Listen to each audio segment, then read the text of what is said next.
What's up, everyone? The Acolyte is out, so that means it's time for the Acolytes Out, our new Acolyte after show. Always fun to try to figure out a new pun for an after show. And as usual, Molly thought of this one. How do you feel it ranks on some of your previous ones? You know, it's not my best work, but it's growing on me. Now that the name is out there and people can see it and give feedback, I'm okay with it. The name's out there. Also, of course, Brian Ward always takes it to the next level with I just give him a name and he's like, okay, I'll come up with something. And He is on it all the time. Well, we are obviously going to be talking about the first two episodes of The Acolyte, but we're not going to do it alone. We are so excited to have today's guest with us, Krystina Arielle. Welcome to the show. Hey, thanks Can't wait for to talk to having you. me.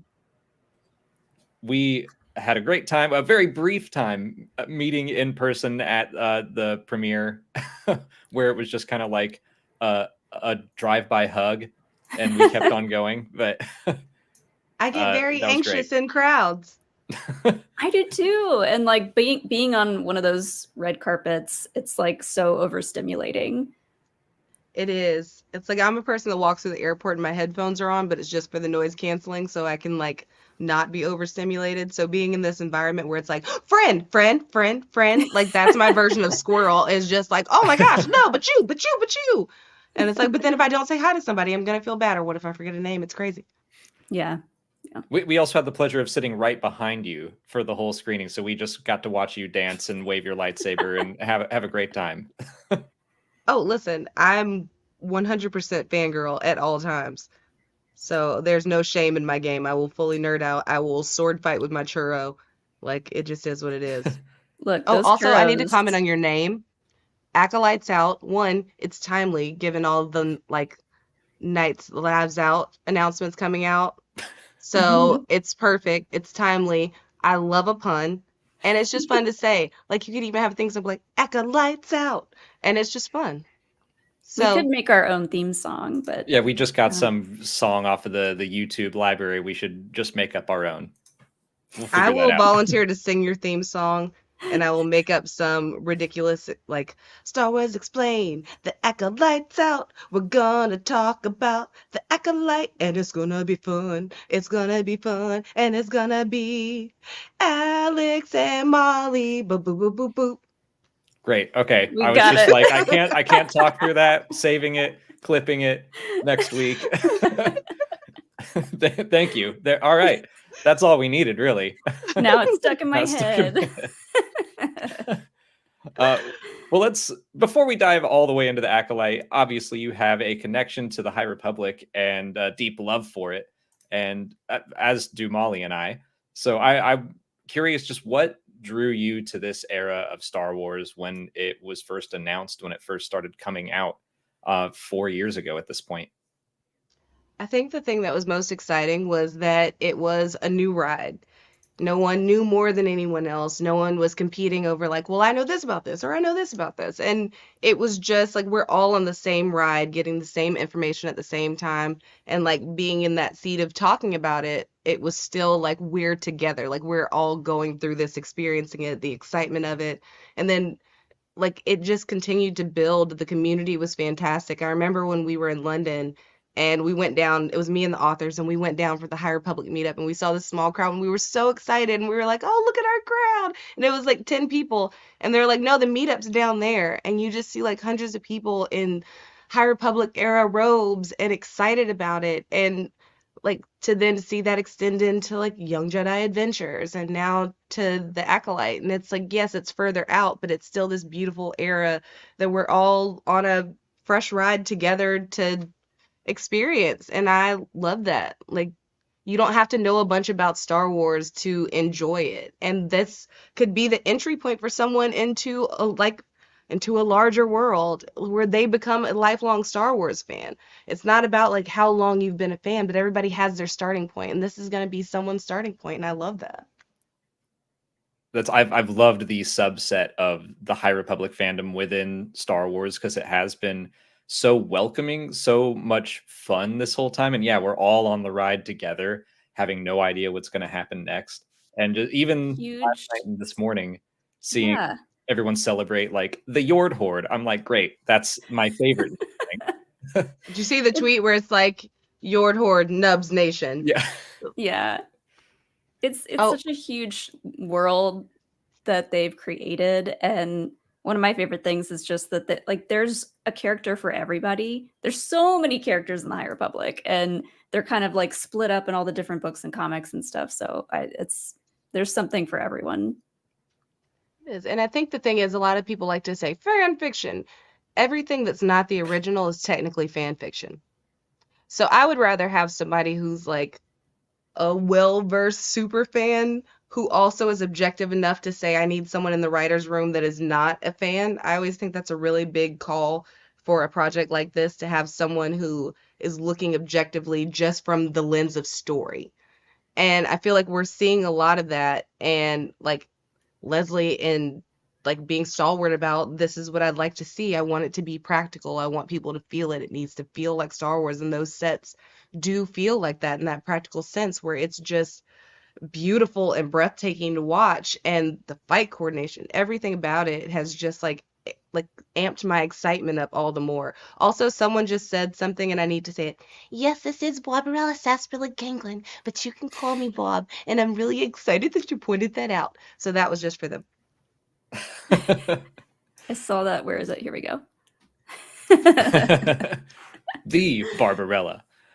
But you just touched on so many things that I want to talk about. But I'll start with, how do you feel so far that the show is portraying what we had established in the books and comics? Is it matching the aesthetic for you? Is it firing on all cylinders there? It is, because like it's regal. It's supposed to be like the Jedi at their height, but also the Jedi at their height being seen as moderately obnoxious is great for me, because when you think about the sense of the Jedi being the Boy Scouts of the galaxy. So when it's announced like the Jedi are here and the Neimoidians are like, ugh. Like that for me, I don't know why, but that just tickled me so much, because that's the vibe of this time period. Like, we're questioning the authority. We're wondering, like, why are you here? Like, you're out of your jurisdiction. Like, chill out. And That reminded I think me of the part in Elf where Santa is like in Central Park and he goes, "The Central Park Rangers." Ugh. it's so like, ugh, the temple and just everything is so aesthetically pleasing. It is beautiful. The thing that I really liked about Ahsoka, that I really like about this so far, is that it's choreography. It looks like a dance. It is beautifully delivered. Like, every piece looks like it could be set to like classical music and it would just be absolutely stunning. And it's just is that in its own right. And I love that, the beauty of the dance, the fight being the dance. I really like what Mhm. you're saying about the Jedi at this point. And yeah, it is the High Republic, but it's the tail end. So we are kind of seeing the part where they go from, they are undoubtedly almost universally considered heroes in the galaxy, but now we have people like Yord, who I love to watch him, but yeah, he is just like almost happy he gets to mind trick a Neimoidian and like wants to appear so prim and proper all the time. It's interesting to see the Jedi at this point, kind of the halfway point between the High Republic in the books and comics to the Phantom Menace. He's a Yeah. Boy Scout. He Yord is. is a Boy Scout. And that's why you're just like, listen, I can't with you, but also I love you and I want to protect you and put you in my pocket. He reminds me a lot of Cyril Karn and Andor, just especially, caring so much about how they are presented and their clothes, and, taking the extra time to steam his robes. It's kind of adorable, but I love when Jackie is like, "Put your clothes on, you absolute dork," Daphne, I will say, like, the delivery of Daphne Keene on everything has been so on point. And it's like Jackie has her Jackie Hive too. Like, how can you not just be like, oh my gosh, like, you're blunt, you're funny, you're so cute. I like you. Yeah. I love the scene where she leans down to talk to the little girl, and you kind of think like at first you think maybe she's gonna soften her voice, talk a little bit, like, hey, you're okay. And she just like leans down and she's like, did you do it? And she's like, yeah. Oh, it's great. And I love that, like, I love Amanda Stenberg as an actress. Like, going back to Rue, going back to The Hate You Give, Amanda Stenberg is able to evoke so much with their eyes. Like, in this way that's just, you feel it. Like that moment, like the Oshi, like all of those different times where it's like, I'm coming here to fight you. I am challenging you, but I am challenging you from a place of such severe hurt. Like, this is so personal to me. Like, it's really powerful. And also, for a lot of people that don't know, Amanda Stenberg has a comic book and has for years Niobe with Stranger Comics, and it's been going now for maybe like 9 years. And they started writing on it like years and years ago, and it's it's really great. So check that out if you get a chance. I didn't know. I think I've heard that title before, but I didn't know that was Amanda's work. But okay, you just did a great job at pointing us like at the start of the episode, so we can start running through episodes 1 and 2. But something else that I really like about seeing the Jedi here is that Indara is like hanging out in a tavern, just drinking with people, and it shows how the Jedi were at that time. They're not just centralized on Coruscant; they're kind of part of the galaxy. So I really like that aspect. But yeah, May's fight and performance in that moment I thought was so good, because I was surprised at the fact that she seemed like she was floundering. Like, I did get the sense that she was in over her head, but was also just truly really, really hurt. And I thought that first fight was awesome.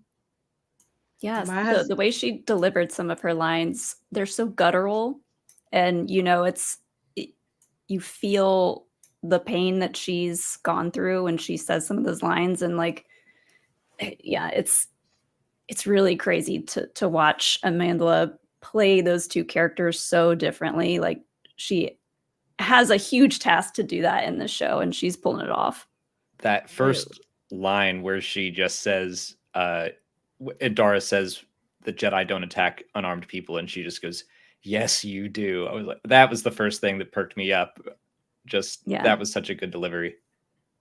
And there are like so many of those kind of like subtle moments where you see people, like the nature of their characters coming out with Kamir and with O'Shea and with May.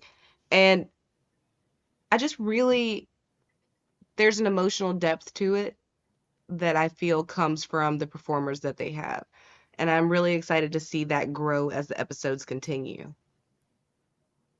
Also, my husband is not a Star Wars fan, like avid. I've tried for a very long time. And he watched the first 2 episodes with me, and he stopped what he was doing and like was focused in on this fight. And of course, the first thing he said was like, is that Trinity? But then as we continued, he's like, that's a really good fight scene. He was like, I was in it. Like, I was really enthralled. He's like, I might watch this one with you. And I was like, it's a win. Yeah, a lot of people that are either very casual fans or, not really keeping up with all the live action shows are tuning into this. And like a couple of our friends have watched it and said that they really liked it. I took someone to the fan screening who knows kind of about Star Wars, doesn't really follow it, but he said he had a great time and said the fights were really cool and seemed to really like it. So it's exciting to see like the normies kind of tuning in and what they think about it.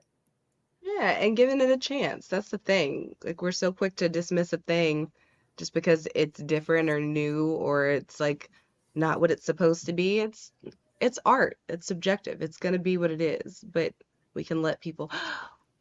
While we're on that subject, can I say something? Yeah. Yes. I mean, I'm saying all the things. I'm sorry. But I think it's important to remember there is going to be a very loud contingent that is going to have their issues with it. And you can choose to engage with what you love. You can choose to continue to just protect your peace. It's if you love the show, love the show. No one gets to determine your fandom. No one gets to dictate how much of a fan, a real fan, or anything that you are. Like if you love a thing, you don't, it doesn't matter if you have 47 collectibles, 0 collectibles, any of it. None of that matters. If you like a thing, then you like a thing, and no one gets to tell you that you don't. No one dictates that for you. So just protect your peace above all, and remember that this is a welcoming place. This era has been a welcoming place. This new era of that era is going to continue to be a welcoming place if we make it that way. So be kind and just remember it's Star Wars. We're all here because at some part of us, we love it and we want to be. So just love the thing you love. Well said. And I couldn't agree more that the second I hear the term like real fan or true fans like this or that, like, nope, doesn't matter. You like what you like, you dislike what you dislike, and you don't make it anyone else's problem. You just don't be a dick. Don't yuck other people's yum, just leave it alone. If you don't like it, don't engage with the conversation. Find the thing you love and talk about that. There's enough darkness in the world. Don't add to that cloud. Exactly. Fully agree. And yeah, I also couldn't agree more about the High Republic fandom. Like we said at the top, has been so welcoming and so fun. And I think that I hope that all of those High Republic fans continue to be protective of this era and this show. But not gatekeepy. Yeah, right. Not gatekeepy, but like this is a welcoming place. We want you to come in and join our fun. We want you in the Yord Horde. Yeah. It's cool to see some of the High Republic fans talk about Verestra too, because like she is so different. Like her vibe is very different in the show, but a lot of people are saying like that makes sense. She's been around hundreds of years old now. Long time. Like, so it's really cool to see her in this more like kind of wise position. I don't think she's on the council, but she's a little more like withheld, and she's different, but it makes sense. She's a master at this point. Yeah. Like and I think that that's also something that Rebecca Henderson lends to the character. Rebecca has such a gravitas as a person, as an artist, and that's in watching her in different things and watching her in Russian Doll. And like, she's a chameleon, and I feel like she brought a lot to Verestra. Don't call me Vern Rowe. It's hilarious how many times I will write Vern in a script and be like, no, I can't say that. Yeah. I don't want her coming after me. You just hear Krystina Arielle in your head telling you that.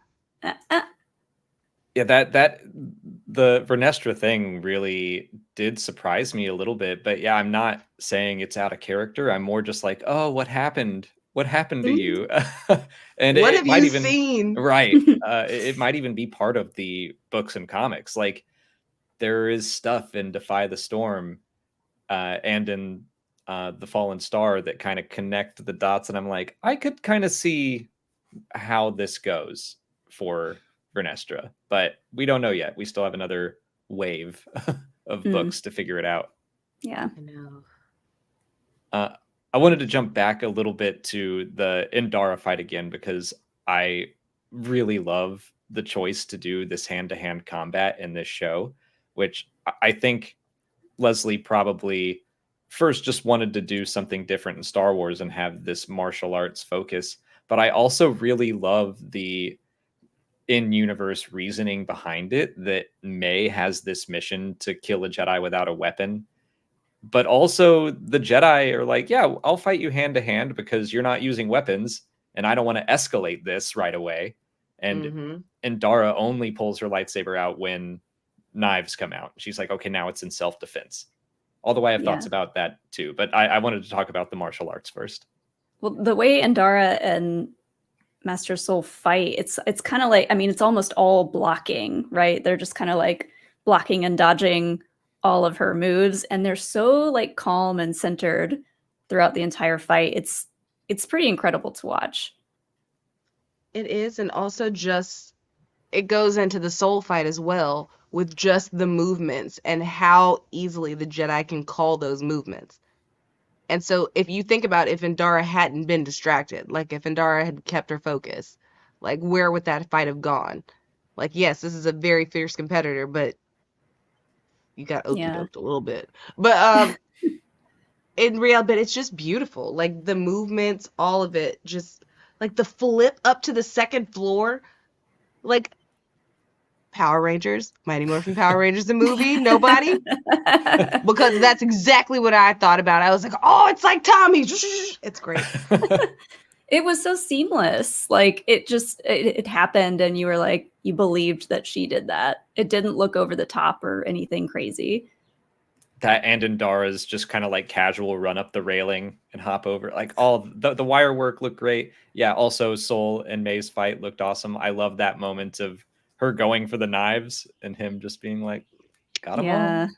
So slick. Oh, and the dust storm. Oh, sorry to jump ahead, but that was just like, I like, on Obi-Wan Kenobi, we had to have like dust put in our head because obviously we were inside these caves for Jabim. So seeing like how much dirt was caked into like Master Soul's wig at that point just was like, I was like, man, how long did they have to sit there and cake that wig with that dirt? That's why like, Kel Naka was not in this episode. They're like, nope, not. Listen, it's, oh my God, I'm so excited for Kel Naka. It's gonna be like, somebody said it looked like Shrek. Like they were just gonna live out this episode is based on Shrek. And listen, I don't care. I would be totally fine with that. Where like in like Shriwook, just like I don't know how you would say get out of my swamp, but you know you can imagine it. Absolute headcanon that he was just yelling, get out of my forest. He had big get off my lawn energy, just like leave me alone. Yeah. Molly, I know you have some feelings about Andara dying in the first scene, so I'll let you express those. We can talk about that, talk through our feelings. Yeah, I mean, sorry, real quick, just because the perfect timing for Power Rangers Explain says it's Morphin time. He was like, it's my moment. Yeah, I kind of was afraid that would happen, so it wasn't a complete shock to me. And it makes sense now because we kind of know the Jedi that May is hunting. But yeah, part of me was like, there she goes. She's gone. But I have a feeling, I mean, you know, if you've been watching the trailers, we'll see her again in flashbacks. So I'm hoping we get some more like really cool stuff in the flashbacks from her. But I did get pretty bummed that was all we got. Listen, I kind of love it when somebody's like, you know what we're going to do? Sorry. Like, we're going to just go, like, we're not going to just, like, invest in this character just because you want to, like, see this character. Like, if it serves the story, we're going to go ahead and, like, go along with this. And I mean, like, the flashback doesn't cheapen it, anything like that. It's like, I don't know. It was just such a good opener because it does hit you. That first time you watch it, it's unexpected. You're like, this Jedi is about to wash May. Like, absolutely. Like, no ifs, ands, or buts about it. And then all of a sudden you're like, oh, Carrie-Ann Moss? Like, that's just kind of the feeling of it. The stakes are immediately raised because you're like, oh, shit. Like, they killed her pretty quick off. So this show is not playing around. They're not. And I love that for us. I kind of do. Yeah, it's kind of nice, to be honest, because it does feel different from a lot of the other Star Wars shows. It's just like there's no question as to whether or not she died from a lightsaber in the gut. You know, she's just gone. So And I feel like there's still some really juicy stuff in that scene. I love that Endara takes her lightsaber out as an act of self-defense, but it's also right after she recognizes May. And Mhm. the fact that this show has started to it's not really a whodunit. It's like we see May doing it. So it's more of like, why is she targeting these Jedi?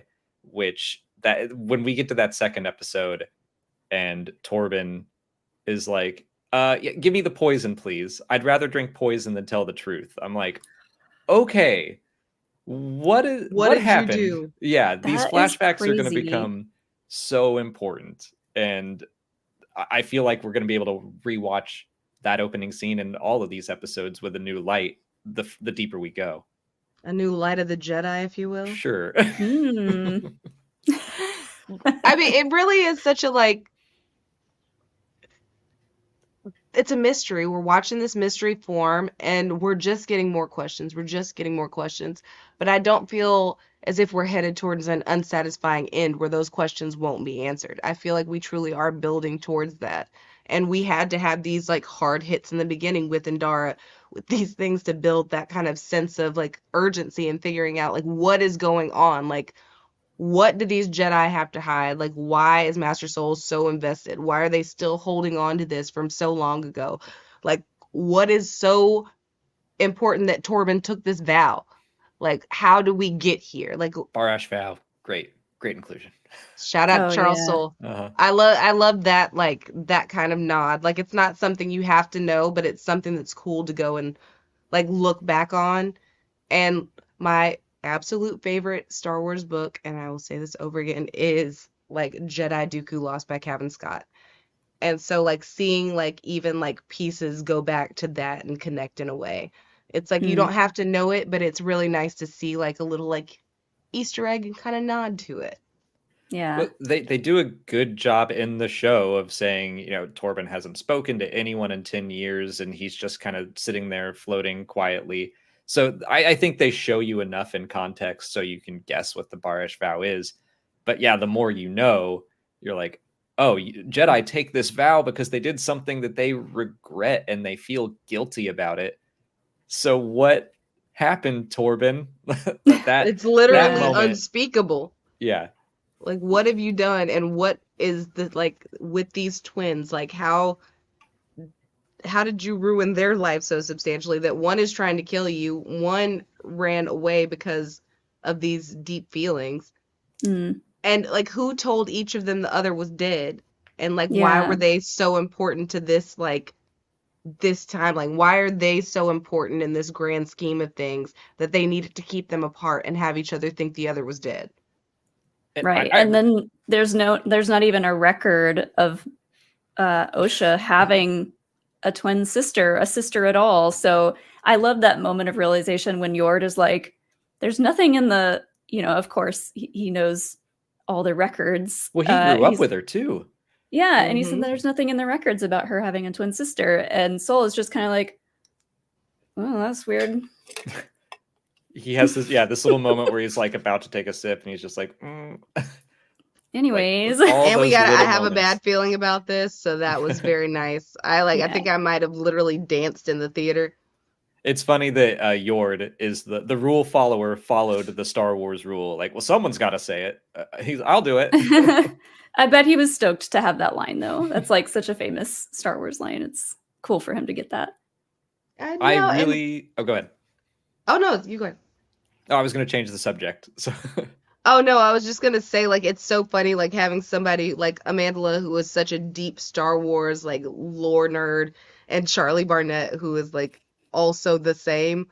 Like these people who are like super fanboy girl, like just like out here just living the dream. I was so emotional watching the Hayden message Oh. to Amandla, yeah. and like I remember talking to Amandla the night before the like wearing the Padme costume and just like that level of excitement, like genuine excitement. Like I'm going to my first Star Wars celebration, like as talent, and I'm going as Padme, and it was just like such a boss baller move. Like the hair was laid, everything was perfect, and then to like have this like, oh, and also are we going to talk about the 2 outfits worn on the red carpet? Yeah, the costume. Which I Loved thought was that. that was a really subtle, great kind of like, it made me feel like a Lindsay Lohan Parent Trap thing where I'm like, are there 2 of you? Do I just not know that you have a twin for real? That's actually a good point because I mean, you could have seen pictures or videos of her in the 2 outfits and not really known and been like, oh yeah, it's 2 different people, or maybe she's twins in real life. That was a cool move. And it was like not even like a before and after. It was on the same carpet and then coming back in the same outfit. That was nuts. Yeah, she's so great, and like the way the fandom has kind of taken them under their wing and been like, you know, they're one of us, we have to protect them, you know. It's really sweet to see that. It is. It's an extremely powerful thing, and that's the one thing about it. And I think seeing people like Amon and Diana and people embracing the fandom and wanting to be a part of it, I really hope that people remember to not let access allow you to be an a-hole. Like, just remember, just because you have access, just because you can, doesn't mean you should. So be supportive, like send those encouraging messages, but don't like use that space to be like, you know what, I really hated your da da da da in this. It's like even those little things where it seems like it's concern trolling, like, oh my god, well maybe next time they fix this for you. It's like, no, that's a backhanded compliment. It's kind of an insult. Like, keep it cute, keep it kind. Like, that needs to be our general rule. Yeah, agreed. I like that motto. You talking about the duality of the outfits reminded me that we didn't know the episode titles until today or last night, and I remember just like looking them up and being like, oh, I was not expecting each episode, it appears, to have basically 2 titles: the Lost / Found, Revenge / Justice, and I'm all about that. And I feel like we have each title that's going to kind of follow May and Osha specifically as like these 2 opposing characters right now. I think they're headed for a crash course, but just any thoughts on those titles? That's a great little extra touch for them to say, you know what, we should do like 2 kind of different titles for each episode to really solidify that these are 2 very different paths that we're going to see eventually connect. I love stuff like that. It's also telling of like there's 2 sides to every story. So there's whatever story May was told, and then there's whatever story Osha was told. And I think that's that crash course. Like, we're trying to figure out, like, there's 2 stories, but what's the truth? Yeah, I think we're gonna see a lot of that in this show. Leslie Headland has talked a lot about taking inspiration from Rashomon, and we just watched that the other night, and there's a lot of like telling the same story from different points of views. And so if they do that in this show, that'll be really cool, because I don't think Star Wars has ever done something like that before, and it's so new for Star Wars, but so exciting and in like a mystery setting. Well, I mean, you have like DJ Older did a little bit with a little noir mystery in the High Republic comics, so that was kind of. I love Trail of Shadows. It's really good. That's one of my favorite Star Wars comics. It's so rad. But it's like, I like a mystery. I like going on this adventure. I want to know what's going to happen. I'm intrigued. It is like reading a comic. It's like I'm waiting for this next installment.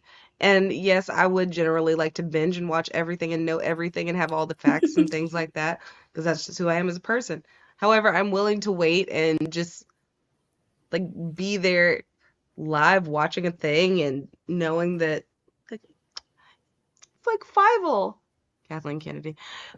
It's like Fievel. We're out there looking at the same moon. Somewhere out there, we're all watching the same Star Wars together.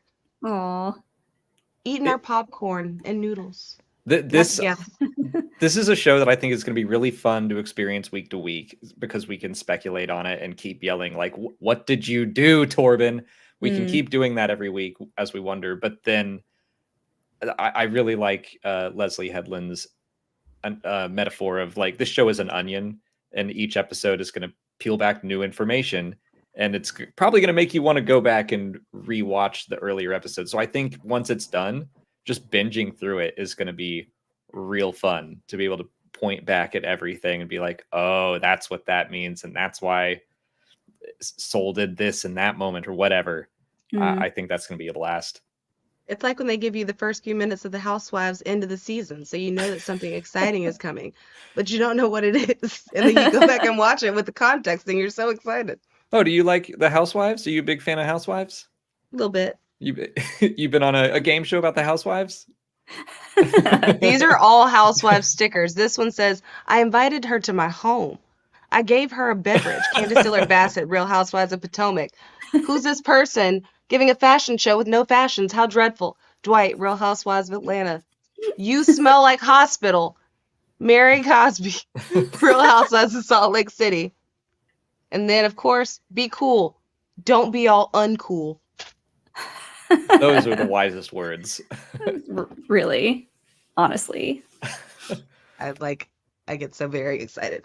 And I also like doing these things where I try to like connect the dots of all of my fandoms and bring them back to a central purpose. So I'm still working that out for the I was about to say, how does Real Housewives match up with Star Wars? Oh, there's lots of ways that it actually matches up with Star Wars, because actually Bravo is the central point of all things. If you really think about it, you can connect it by marriage or other ways that Major League Baseball, basketball, 96 Chicago Bulls, all of these things intersect at the Housewives and or Bravo. There you go.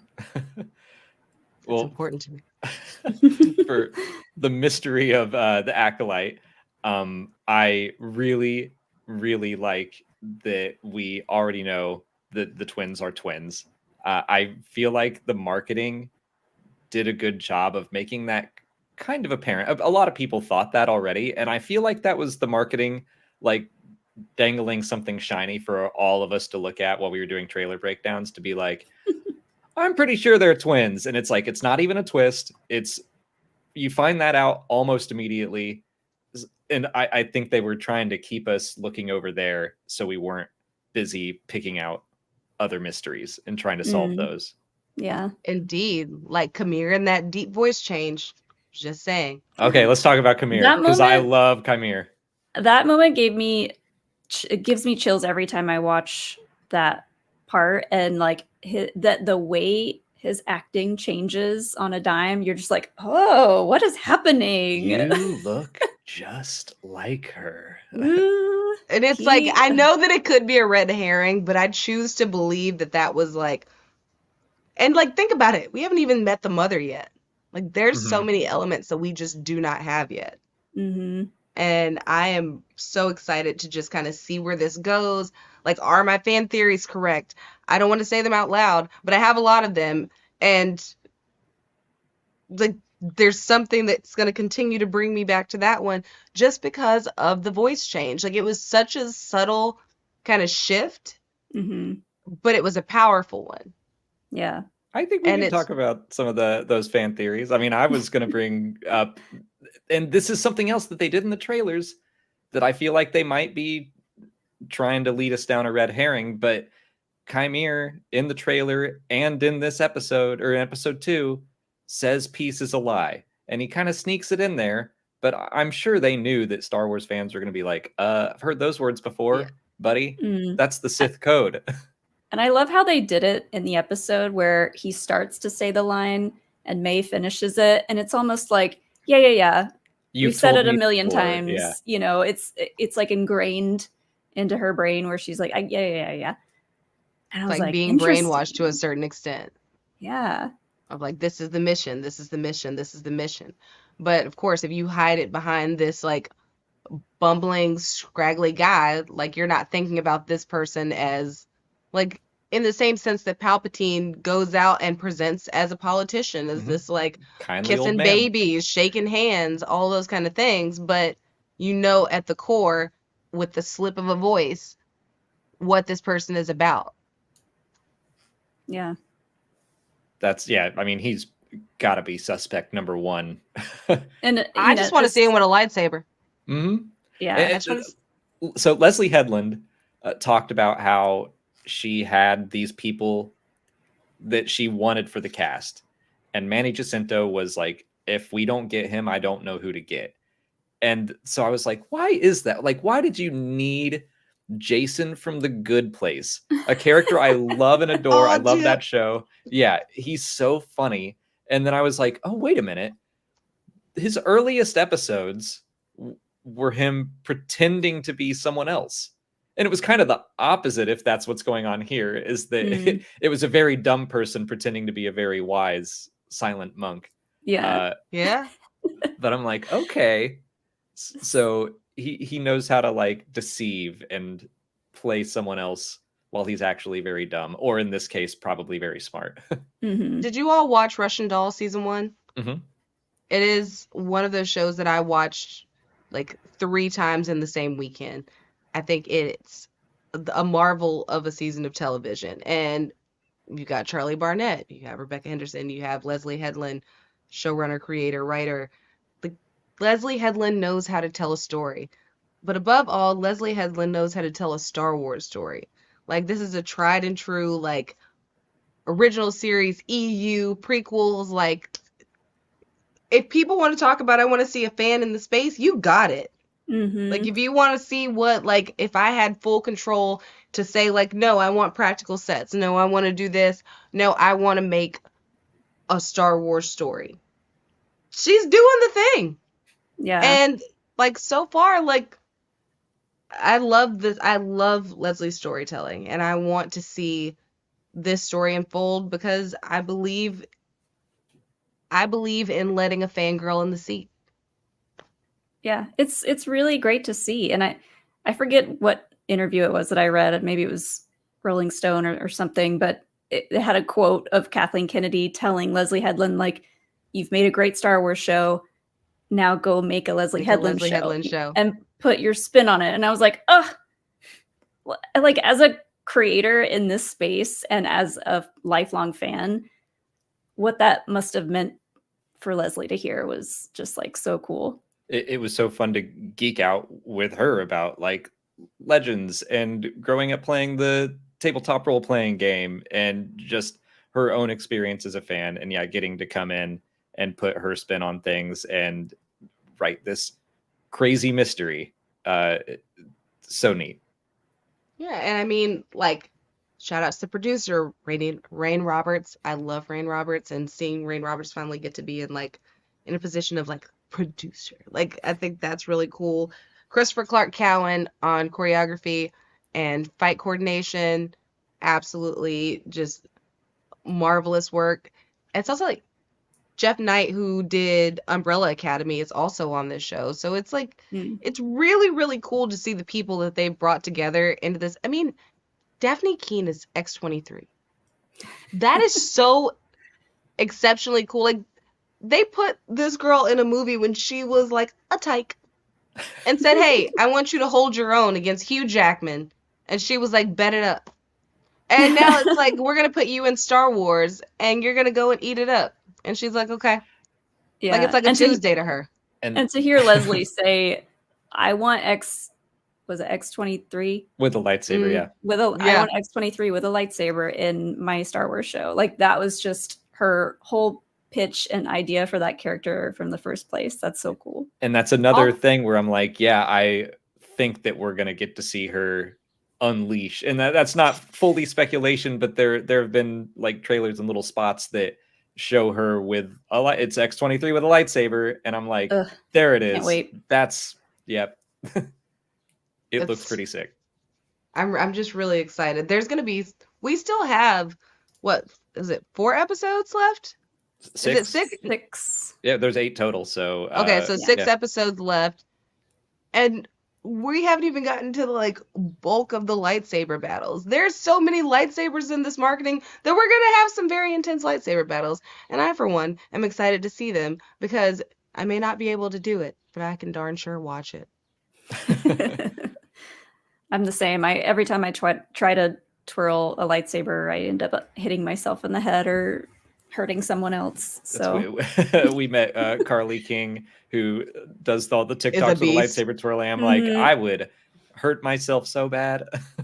Yeah. Listen, Carly is absolutely incredible. And like even like Dimitri, like the both of them with lightsabers, you're just like you do you, baby boo. I appreciate you. I have one more discussion topic that I wanted to bring up, and it's this mission from May's master to defeat a Jedi without a weapon.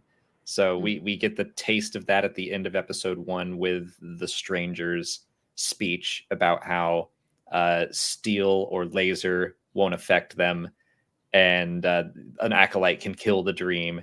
And yeah, it sounds like May has been specifically tasked to kill a Jedi without using a weapon. So I just wanted to open that up to the floor. So do you count poison as a weapon, or are you like of the mindset in like Game of Thrones where it's like poison is the woman's weapon? Well, it sounds like Chimere was telling May that it wouldn't count. Which again, if there's more to Chimere going on, it's him being like, I'll help you, but like this isn't gonna check that box. Yeah. But that is the thing. He took the poison himself. Like she was able to convince him to take the poison himself. That's true. So technically, like she may have given him the weapon, but she herself did not use a weapon on him. She convinced him to like unalive himself. Yeah, and she says, you know, like, I want to do this my way. And there's something like just so powerful about seeing her talking to him and giving him the option, and he just like takes it immediately. And you're like, what did you do? That's my favorite moment, I think, of both episodes. I keep thinking about that. Have we ever seen a Jedi do that? Unalive themselves? Like that's crazy. And I was like, oh man, like whatever he saw or did or was a part of. It's like, crazy. Are you responsible for her? But like, this is what May is thinking. Like, you're responsible for the death, like, of their mothers. You're like responsible for all of this. Like, she said mothers in the first episode. She did. She said mothers in the first episode. I think what if? Too. So what if we don't mean like in the maternal sense? Like, what if we mean mothers, and that's how it's introduced with the mother? Ooh. It could be like a Mother Talzin title. Although they do like the great mothers, they're all kind of titled mother. But they do mention Osha and Anasea, so that is Osha and May's last name. So I assume Mother Anasea would be biological mother, and then but maybe all the other mothers. I don't know. I don't know, but I'm excited about it. But yeah, like it goes from Soul says, "Oh, May started a fire and it killed her whole family," and I was like, I doubt that's fully true. But then it goes to Torben, I'd rather drink the poison than confess my crimes, and I'm like, okay, it's worse than that. Like, yeah, it sounds a lot more complicated than just a fire happened. Yeah, and that's like, again, like that's what we're saying, like literal mother. Like they are like, we're waiting for these characters to be introduced with Jodie Turner-Smith, like the mother. Like that's, and also she is mother. Like my goodness, she's gorgeous, absolutely stunning, like breathtaking. It's wild. It's that just shot of like her this just kind of like descending or ascending with all the other mothers or witches around her. So cool. Yes, it's like amazing. Do more. We love it. You could just walk around the set and I'd be like, more like mommy Anasea, am I right? There's the baller. There's just there's so much I want. Like, I don't know, I have a lot of feelings about it. I'm just very excited to just kind of see how the world building continues, what's next, like what, I don't know. It's just I'm excited about it, and I want to remain excited about it, and I'm gonna remain excited about it because I want to. Yeah. That one little mystery is what like fully got me hooked onto the show, and I think it's going to continue to be a central theme, and that the whole killing a Jedi without a weapon, I think in my mind, it kind of relates back to Palpatine and the Clone Wars, that the way that Palpatine really super succeeded in wiping out the Jedi wasn't just Order 66, but he also positioned the Jedi in a way that the rest of the galaxy was kind of okay with them disappearing. And they were like, they didn't view them the way that we do in the High Republic in light of the Jedi, where it's like the Jedi are here and they are heroes and everyone thinks that. But by the end of the Clone Wars, they've kind of lost their luster. So I kind of think that May's master is trying to get her to that point, to be like, you can kill Endara, but people are going to be sad about it. It's like, it's not going to destroy her. So I think that they're probably going to try to use whatever happened in the past to like really ruin the Jedi that were involved. I think that's their goal. I don't Can want to see answer that a viewer happen. question? Oh, What? sure. I do believe that the Jedi are tax exempt, and I believe that because they would technically be referred to as a religion when you think about it, because they have like this order, which technically a religious sect. So I think that they do have a tax exempt status. And also look at their houses and their robes, especially in this current state. There's no way they're paying taxes, or at least their fair share. Do you think they get paid by the Republic? Mm. I mean, I think they probably are taking an offering.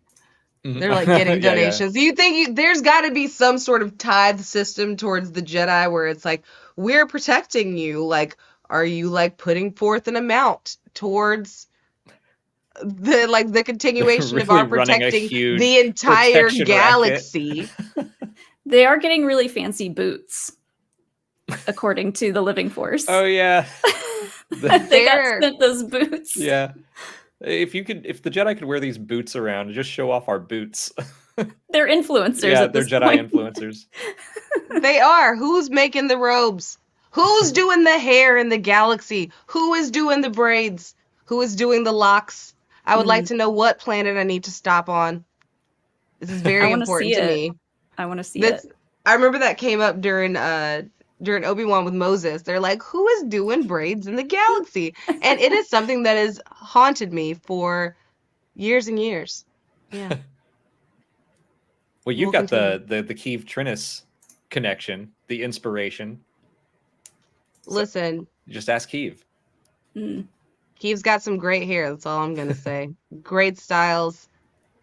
Would say I love how they look on myself, but I've already seen them. I mean, you were in Kenobi. I'm going to bring up a super chat from our friend Scotty. It says, we need Christina in the Acolyte. I mean, there, you can just No. drop your cameo appearance right now. No. I am not in the Acolyte. I did. No, I will cop to the fact that I saw the sets, but I was not on the sets in a professional capacity. Gotcha. So yeah, So what was that I just like? be chilling. Just bouncing around, being like, oh, that's really cool. But I will say, like the practical of the practical, it smells beautiful. It is beautiful. This the staging of everything is so it's absolutely breathtaking to walk on and see a temple, like those doors when you see Verestra come out, like those, to see that in your face, and it's not it doesn't feel like a set. It feels like someone took the time to build this temple. It's beautiful. Did you get to see any of the Noodle House set? Mm-mm. Because I really want to know about the little guy, well, the bartender, and then the little guy. Little puppet. I need to know the name of the gonk droid. Yes. Oh yeah. I texted Anthony Carboni and Andy Gutierrez the first last night we were all just talking about this one little gonk droid He's and so how little. dope it is. He's so He's a little. little He's like a guy. gonk mini. I It's guess just they hadn't figured out how to make him full size yet, so this is like old gonk technology. So cute. Uh, I followed the guy who was the puppeteer for Pip on Instagram today. It's so cool, like seeing him mentioned in interviews now, because like puppeteer work is hard, and it's cool that they like auditioned people to play Pip, and like Pip was a character that was kind of like brought in and out of scenes, and I love Pip. also, Yeah, we Pip haven't talked is about Pip so at all. useful. Yeah. Like useful, practical droid. Yeah, I had a visceral reaction when when Osha like pulls his head off. I was like, what? And It's he's like, he's no, like- no, it's designed for this. Yeah. It's not rude. It's supposed to do that. It seemed very rude. I love that, like the little welder that turns into a fire extinguisher. So cool. Yeah. I like the I'm chairs. excited to Like oh the the droid chairs. Oh, ship yeah. pilots. The way they Uh, ducked into each other was like very like I don't know, I liked it.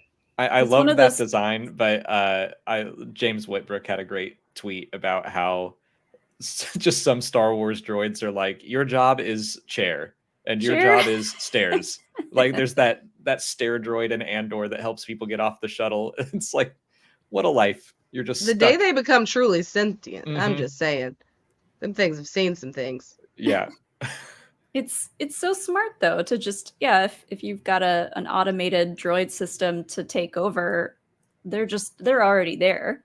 Somebody do a what was I made for tribute video, but it's Yeah. just the droids who seem useless in Star Wars, just like slow panned over. It's like, what's your purpose? What were you made for, little droid? Just to make someone's life easier? Why? I carry Grief Karga's cape. Like, that's it. They have important jobs. Those are some of my favorite droids. I was delighted when they popped up in The Mandalorian. Yeah. It's like little people can do big things. Little tiny droids, little baby droids. I wanted to bring up a question from chat here that you pointed out early on, Christina, but Dave McHugh asks, what can we, the Star Wars fans who actually like Star Wars, do to help drown out the wokeolite voices? Facebook comments, etc., have become depressing, but many of us would like to help if we can. Thoughts? First, I want to say something. The term woke historically in my culture had more to do with, hey, like this is a place where you should be aware, and this is a warning to be safe, like stay woke, stay alert, stay aware for your safety and your health, because at a certain point a lot of people were dying. So the misuse of that term and the bastardization of it is something that truly does bother me deeply in my soul, because we are taking words that were meant to help and using it as a dog whistle for other words that we can't use. So that's first and foremost. However, I've talked about protecting your peace in the space. Protect your peace. It doesn't mean you have to engage. People are going to say stuff under your comments. It is what it is. That's just the nature of the beast. However, if you do decide to engage, things that I found to be fun. If someone says something to you like fake fan, how are you today? How's your day going? What's up? You don't have to do this. I do. Because I just am not going to expel energy fighting with people, but I can't ask how their day is going. I've talked about this with Alex and Molly. My personal favorite is if someone says shill, you respond with, be coming around the mountains when she comes.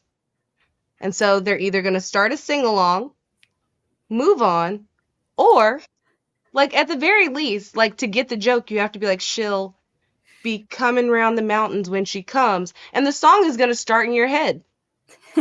So you know that somewhere that person had to sit there and sing that song out to make it make sense. And you buy yourself some time, and maybe they'll be like, hey, you know what? Maybe I'll go find something that I love and talk about that instead of trying to tell you how much of a fan you are in a way, like it's a thing that no one else can quantify or qualify. No one tells you that you can be a fan. No one gets to tell you that you're not enough of a fan of a thing. If you like the thing, you like the thing. You're a fan of the thing. You don't have to qualify it. You don't owe anyone an explanation for why you love something. Just Yeah. love the thing.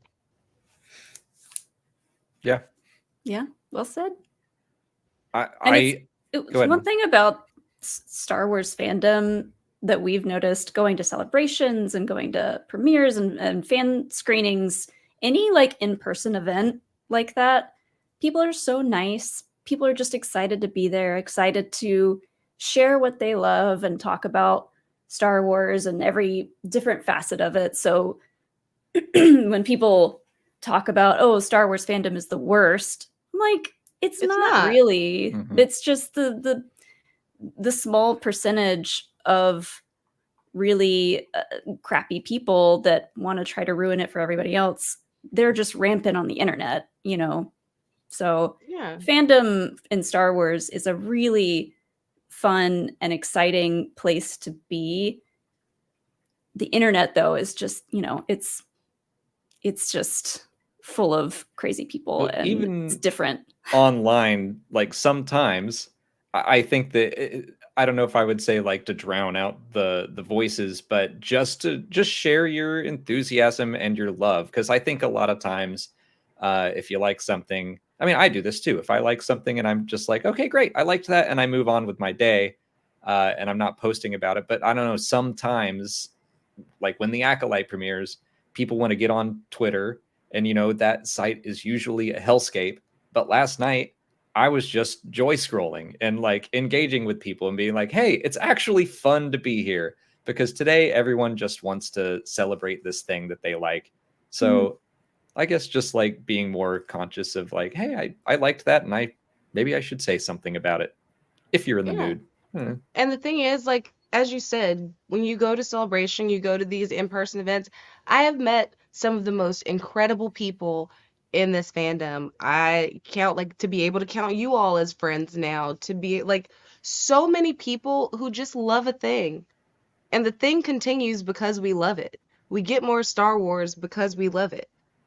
And because a new fan joins and that fan adds to the continuity, that fan adds their friend, that fan adds their kid, and they have something. Like, there are so many people who just got to experience this by watching it with a parent or a grandparent and have those things. Like, it's a truly emotional thing to so many people, and it's so important.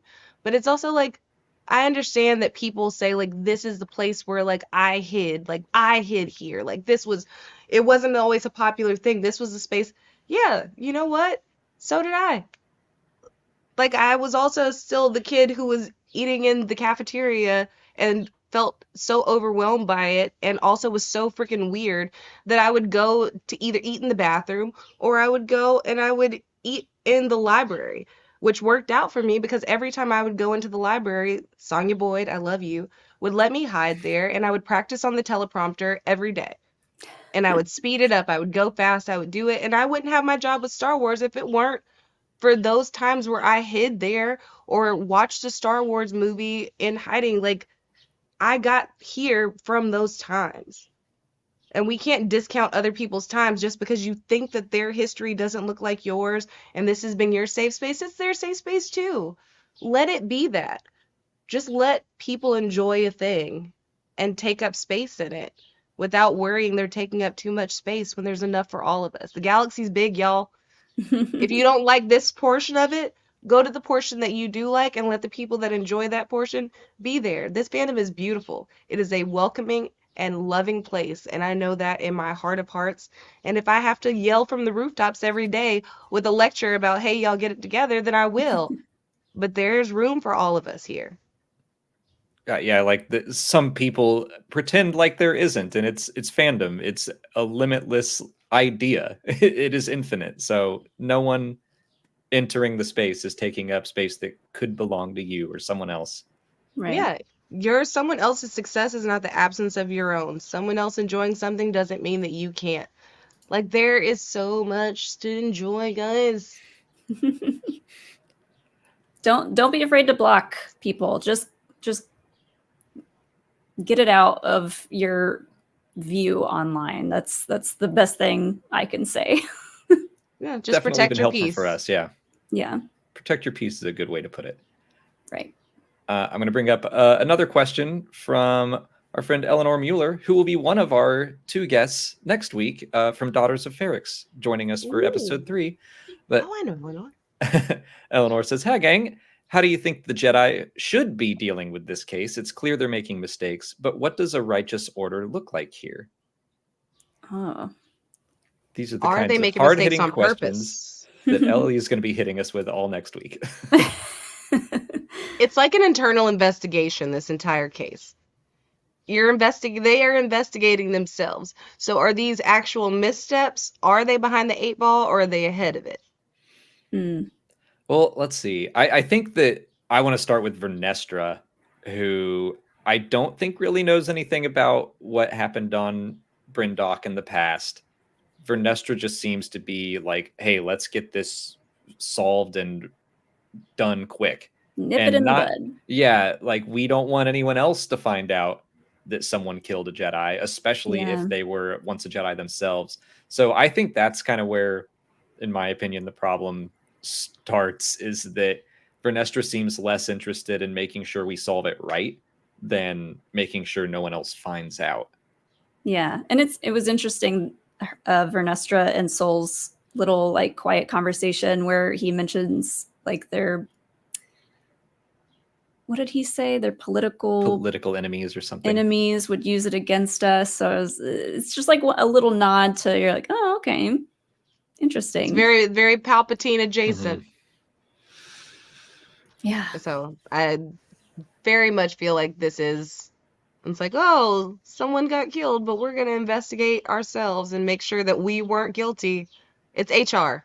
The Jedi are HR. Yeah. They've got to cover their butts first and foremost.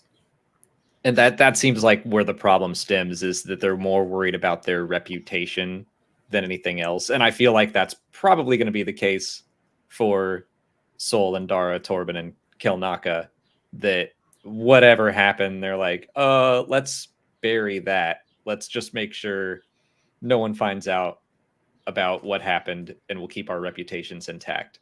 Yeah. So I think that not being so worried about, Jedi can make mistakes, own up to it. I don't know how big this mistake is, but we'll see. Are they capable of owning up to it, I think, is the big thing. Like, are they capable of saying, like, we, these people in a position of power, committed an atrocity, can we own it, or how do we cover it up? Like, I, like, in a weird way, feel like Soul in this, like, keeping her close.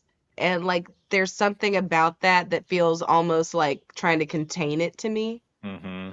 And I don't want to think, though, I want to think that he, like, is this absolutely earnest Jedi, but I also, like, think about, again, the Neimoidians' response to the Jedi, like, they are self-righteous. There's that moment when he tells May or Osha, like, you can't go confront May because you're too in your emotions and you want revenge. And like everything Soul says makes sense. But yeah, I'm gonna like, or are you afraid that May's gonna say something that you don't want? And May doesn't know she's alive either. Like, May is on this mission of vengeance. And it's like, is this a trick? Like, are you guys just trying to make me see her?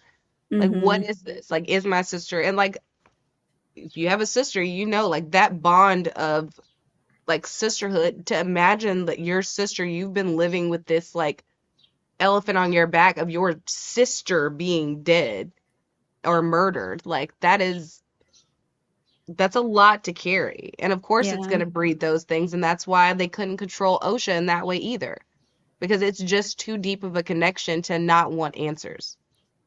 That actually brings up something that I forgot about, but I wonder what their strange connection is. Like, Osha keeps seeing young May, and I thought at first, like, maybe May is doing that, but then we realized that May had no idea Osha was alive.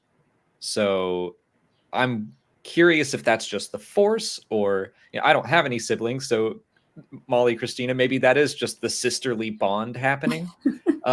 I don't know what to think of that. Yeah, I could be.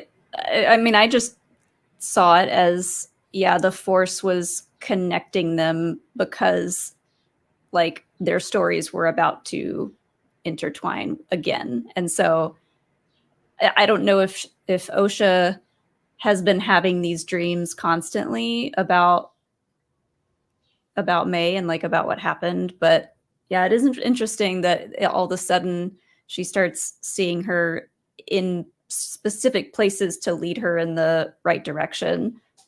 And I think that is the Force. Like when we think about like the Song of the Force, like how does that present itself? That's a continuing question we had in talking about early High Republic. What does the Force look like to you? What does the Force present itself as to you? Like the music of Avar, like those different things. Like for May, it could be in visions. It could be in Osha, like that being the thing that binds them in the Force is those visions, that sight. Like obviously, like she was training to be a Jedi. And even if the Force isn't as strong with her trying to pull Pip, that doesn't mean that the connection isn't still there and also like giving way to answers. Mm. And you also reminded me of, the whole accountability issue. If you make a mistake, can you own up to it? It's interesting that actually right now, the High Republic books are kind of dealing with that, because Elzar Mann, at the end of The Fallen Star, he made a big old mistake. And in Defy the Storm, Verestra Rose pushed him to own up to it and tell the rest of the Jedi Council what he did. So there is a little bit of that playing out in the books and comics right now. So that's interesting. Yeah. Yeah, I don't know. I what was it that May was saying in the flashback of them running in the forest? She said like, but I am me, and wait, it's I am me, you are we, two. It's a very like, it's very color purple, like me and you us never part, Maki Dada kind of situation. Yeah. What did you say? It was like, I think I wrote it down somewhere. Yeah, it's like 2 of 2. It's like something of one, but born as 2. Right? All I wrote down from the rhyme was always 1, but born as 2. Always 1, but born as 2. Yeah, that's an interesting line, and that's a very like twin thing, I think. Because that's supposed to be one of the most powerful connections in the world, is that twin connection. Yeah. I used to babysit twins years and years and years ago. And yeah, they had their own little language, and they would just talk to each other. And I'd be like, what did she say? And he'd be like, oh, she said this, she wants this. And I was like, this is so cool. Yeah, it's crazy. She said I should have a bunch of cookies. And you're like, okay, well, I guess that's what she said. Christina, I wanted to check in with you. I know you said you scheduled out 2 hours, but... I do. I'm only muted because there's some kind of nonsense going on outside of my office. So... Okay. Just letting that. I'm here. Let's do questions. Okay. I'm cool. Cool. Yeah, just wanted to make sure before we press. Unless you want to do them by yourselves, in which case, just tell me to kick rocks. No, we got some good ones here. Joel Nabrega asks if there's any chance that we could visit Madeira Island soon, thanks to the show, because Leslie said that they shot 3 different planets there. You'd love it. I had to look up where that is, but it looks beautiful. Honeymoon locations? Do what? What? What'd you say? I'm just saying. I'm just throwing it out there, like, just put it on, like, a list or something. I don't know. Like a trip. Yeah. A sabbatical. I mean, it's a Star Wars location. We have to go. Yeah. That's true. We haven't been to many of those. We need to get on that. Listen, I would follow along with that photo journey. I would like all your pictures on Instagram. I would be up in the stories like, look at them, they're so cute. Look, they're right there. Here for it. That's where Torben died. Oh no. Sad times. Queersland Australia asks, is Sol an unreliable narrator? I swear he said he saw May die. And are the Jedi already awful by now? Using that parasite on a prisoner seems evil. He did said he was having a great time. I think Saul did say, I saw May die when he was talking to Yord and Jecki. So maybe that's like, why she doesn't go for the kill shot. Like, that's why she, like, yeah, she was trying to escape, but also like maybe she knows that Soul isn't as. But Soul has to know something because there has to be a reason that he has this like such a fondness for Osha. Mhm. Oh my gosh, sorry. That's right. Yeah, I mean, I think that I believe him for now. I know that there's more going on, but I think that if he thought that there was something out there that was like a loose end to whatever happened, not that he would go like hunt her down, but And if he their seems family was genuinely. burned, Mhm. Mm.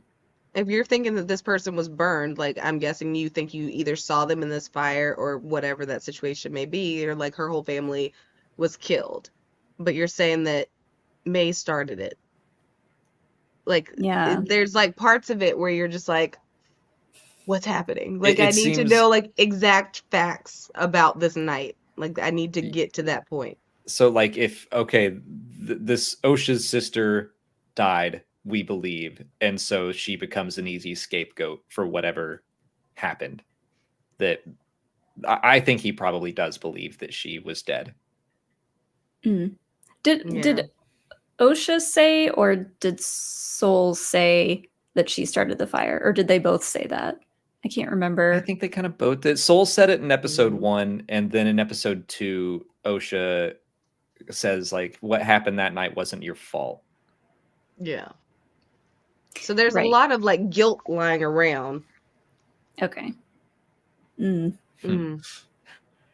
More theories. I know. And then as for, are the Jedi already awful by now? I mean, I don't think the Jedi are awful. Like, the Jedi are still the good guys. Even in the prequels, they are fallible, they make mistakes, but they are still a power for the light side. Mm. As for using a parasite on a prisoner, that's definitely iffy, though. I mean, we don't know exactly what it was doing to him. The other prisoners It were was like, keeping him subdued. Apparently, he yeah. was having a great time, according to that other guy. I don't know. But there is something that I like / don't like is Yord being all gleeful when he goes to mind trick that Nemoidian. Like, he just has a smile on his face. Like, I've got this Like a power power. trip. Yep, I got Mhm. this power and I'm going to use it. He has a big, like, I'm better than everyone vibe. I think he's just like he's an overachiever. He's a textbook overachiever, and I think it's really like when you want to be like number one in the class, Yord has that like you forgot to give us homework energy. And so I don't think it's I think I'm better than you. I think it's like no, I want to be the absolute best, and I Yeah. need everything, even if it makes you have homework. I got homework. You know what I mean? Mm, yeah. He got his mind trick merit badge and he wants to show it off. Boy Scouts.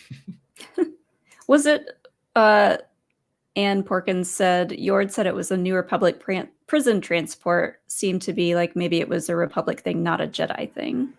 That I is think true. it was They definitely yeah. yeah, they Maybe, did. yeah, that maybe the parasite thing was not a Jedi decision. Sure, Yeah. we'll go with that. I think so, because even like the other prisoners were like, "Oh, like you were caught by the Jedi." Like it was very much a different kind of level of prisoners and who brought in whom. Mhm. Yeah. It was just, I think, yeah, I was thinking it was just a traditional like prison vessel. Yeah. Danamaniac says, "Love the sibling energy between Jackie and Yord." They're so cute together. I The hope that very they bond over the course of this adventure.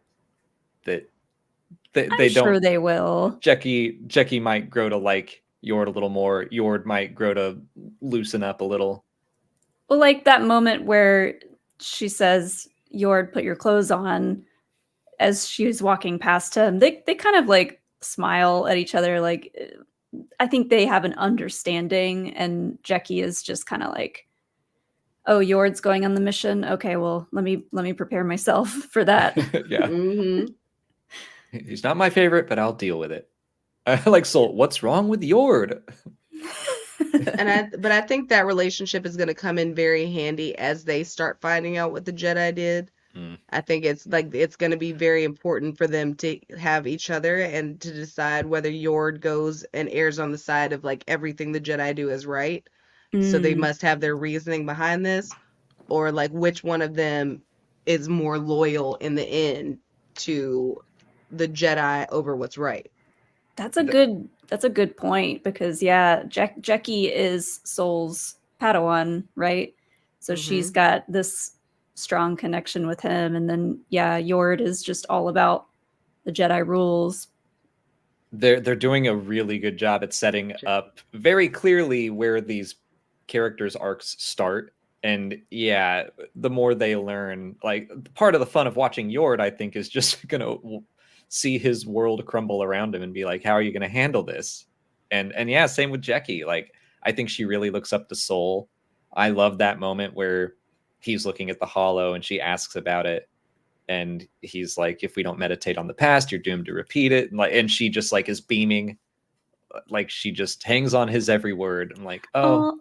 And she does it twice. She asks permission to speak freely, and then when she finds out that if Soul has been keeping very important parts of this truth from them, she's gonna be like, come on, man, speak freely. Molly, this is just a very specific reference for you, and I think that you will understand where I'm coming from. Verestra, walking through the doors open. Lisa Vanderpump, end of the Vanderpump Rules intro. It's a very specific vibe of like, whoosh, like it should be in slow motion, like this nice little entrance. I feel like, I don't know, that just started playing in my head because you said Jedi rules and looked off to the side, and I was like, it also gives me Aragorn vibes of just anyone opening doors like that. It's always going to make me think of him. Oh, Aragorn. For specific references to Molly, someone commented about Yord on our video earlier today and said that Yord reminds him of Wesley Wyndham-Pryce, and I was like, yes, I love Wesley in Buffy and in Angel, and he has such an amazing arc over those two series. So I'm like, yes, give me a Yord Wesley story of if like, we get that'd be if we get so a story of Yord as like bad boy Yord, like he leaves the Jedi and he decides to be a bad boy like Wesley does. I'm a way seeker now. I do my own thing. Orla's out somewhere actually just in stasis this entire time waiting for Yord. Oh my god. I would love that. I loved Orla.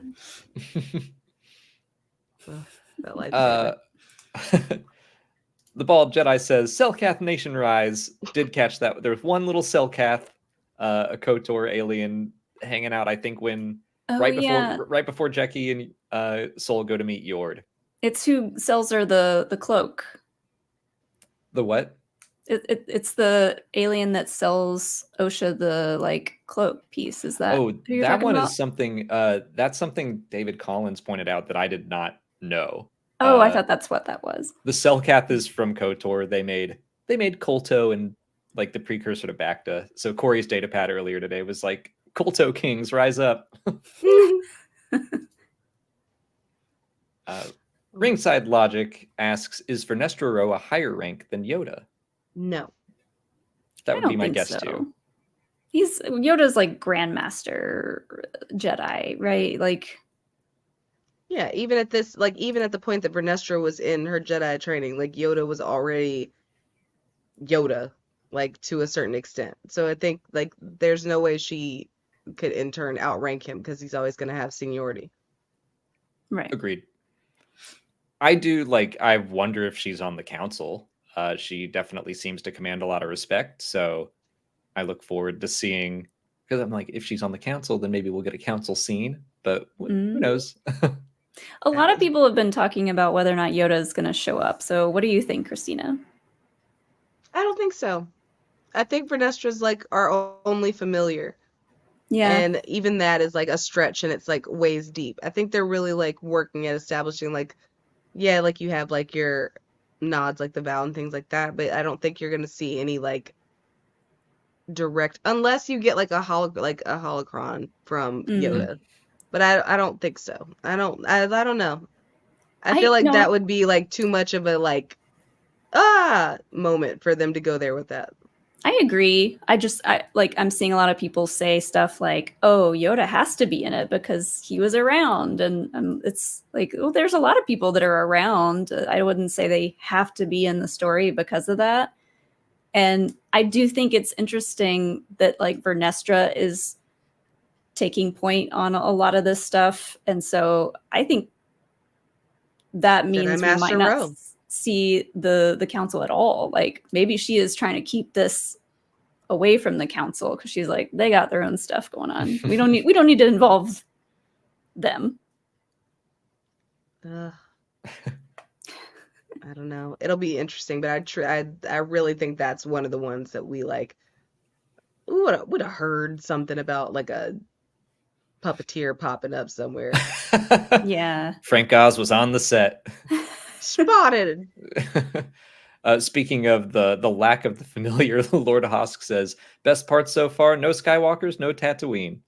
Yet. No Tatooine yet. When I was at the fan screening with our friends, Evan and Zach was the one that was like, Yoda has to be in this, right? He was around. And Evan goes, well, Tatooine was around too. Do we need to see Tatooine in this? He was like, oh, good point. It's like, just because it's there doesn't mean you have to. Mm.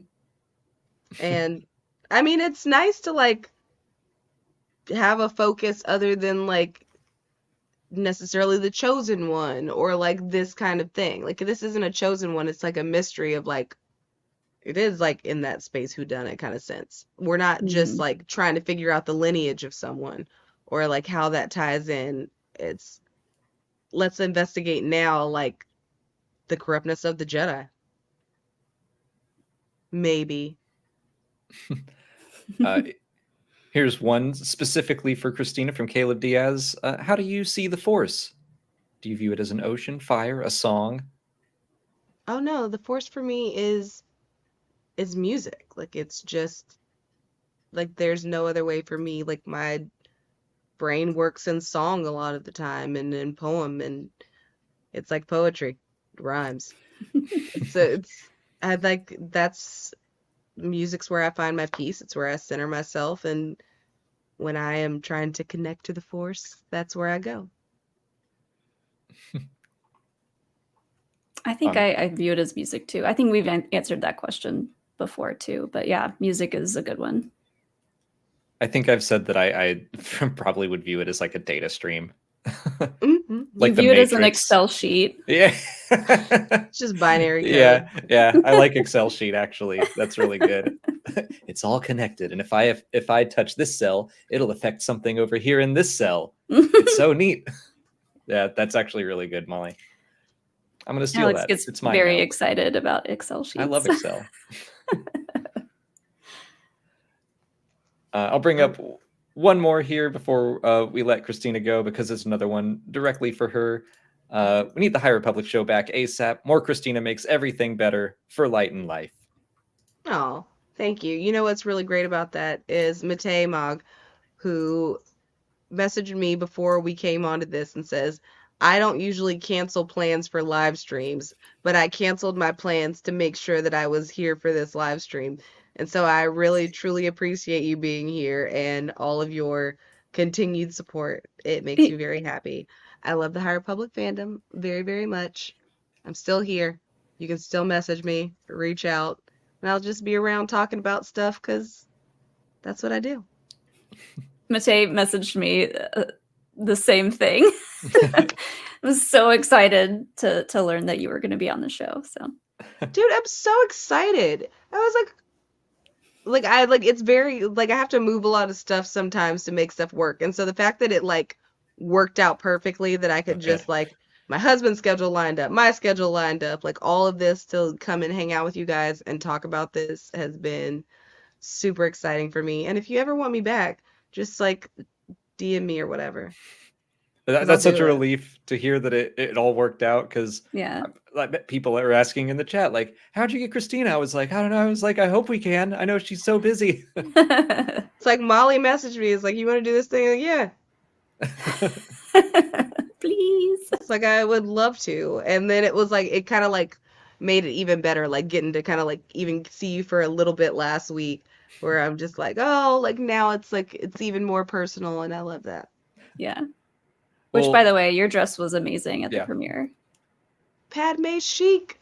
So I had cute. the Japor snippet, and it was Yeah. like originally it started as like a nod to like Diane Carroll. I wanted like a really old Hollywood glamour, and then it evolved into this like, I found the perfect dress that was like Padme glam.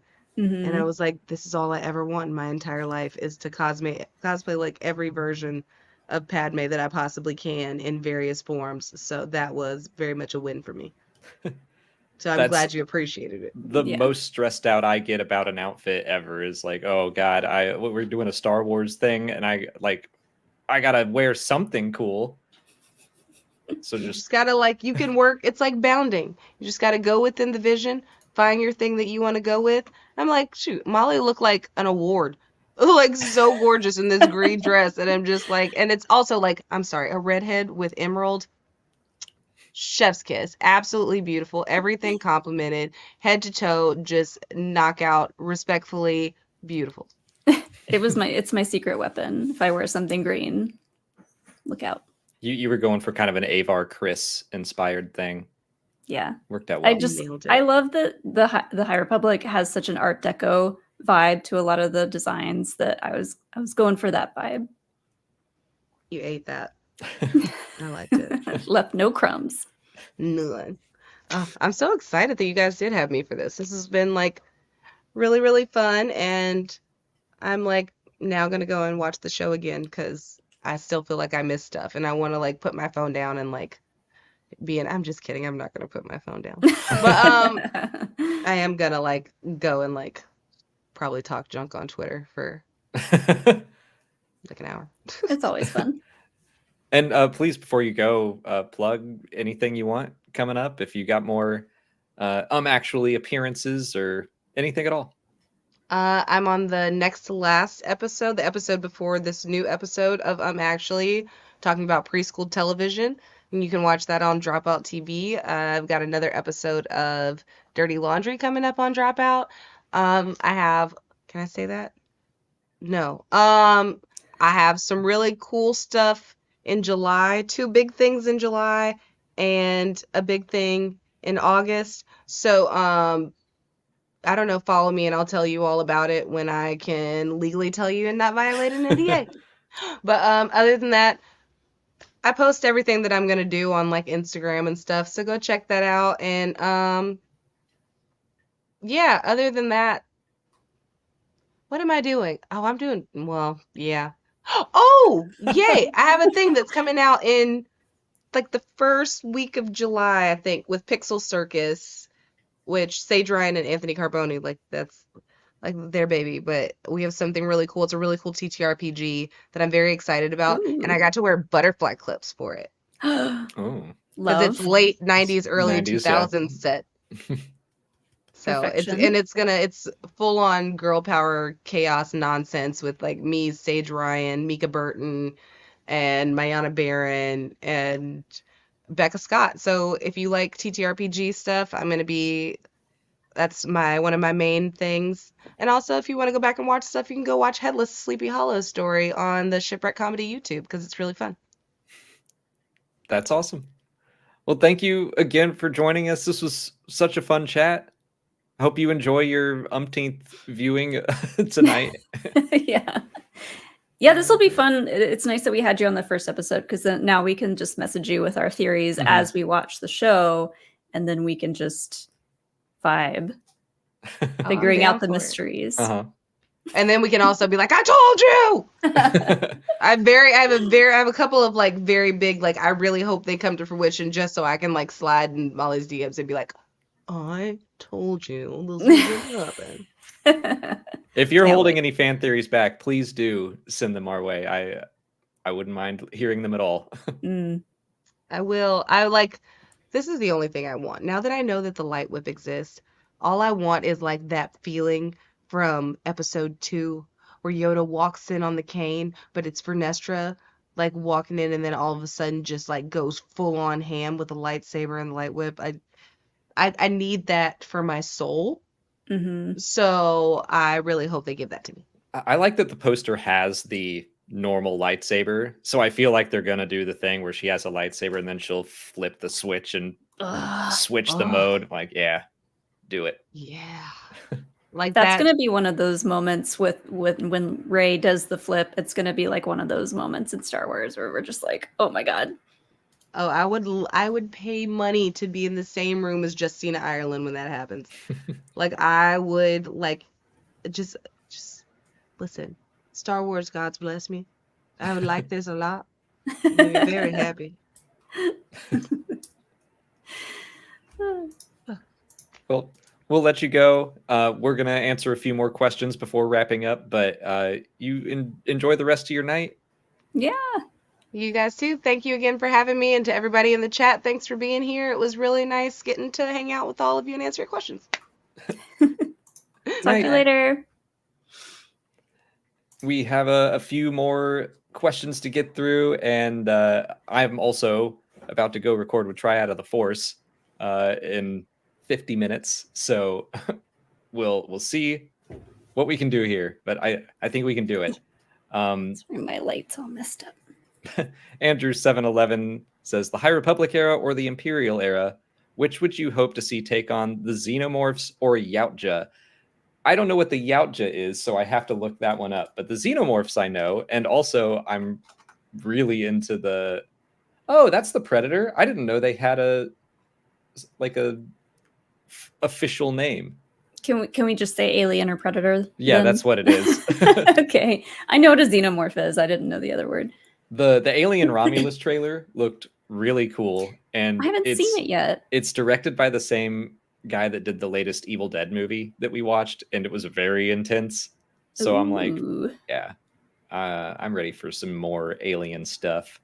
I mean, I gotta say High Republic era because I just want to see more of that. But also, like with the Nameless and the Drengir, I feel like them against something like the Xenomorphs would be really cool to see. It I mean, weirdly, the Nameless kind of have a Xenomorph vibe to them. It weirdly seems, seems like the Xenomorphs would fit into the High Republic really well.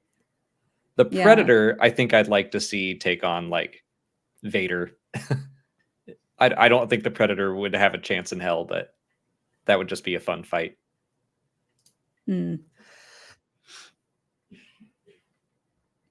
Which I will say quickly before we move on, Leslie Headland in our roundtable chit chat did say that there is an alien-inspired episode and a Predator-inspired episode of this show coming, and I was like, okay. She was like, yeah, she said, obviously I took some heavy inspiration from some of my favorite films and referenced The Fugitive for this one, which, yeah. But yeah, I'm always down for alien stuff. I got to take a quick potty break. Okay. BRB. 000 Tragic Solitude. The Nemoidians going, ugh, when the Jedi show up was funny. They've watched The Phantom Menace. Also, the final shot of Maze Master was very cool. I'm so glad we got the 2-episode premiere because I also liked that final shot, that little bit, and it just ends. That is my biggest criticism of the show right now, is that like they just kind of end after. I think they're just trying to tease us for the next episode, but it feels very open-ended, and so I was glad that we got to move right into episode 2. But yeah, the Nemoidians going, ugh, Jedi.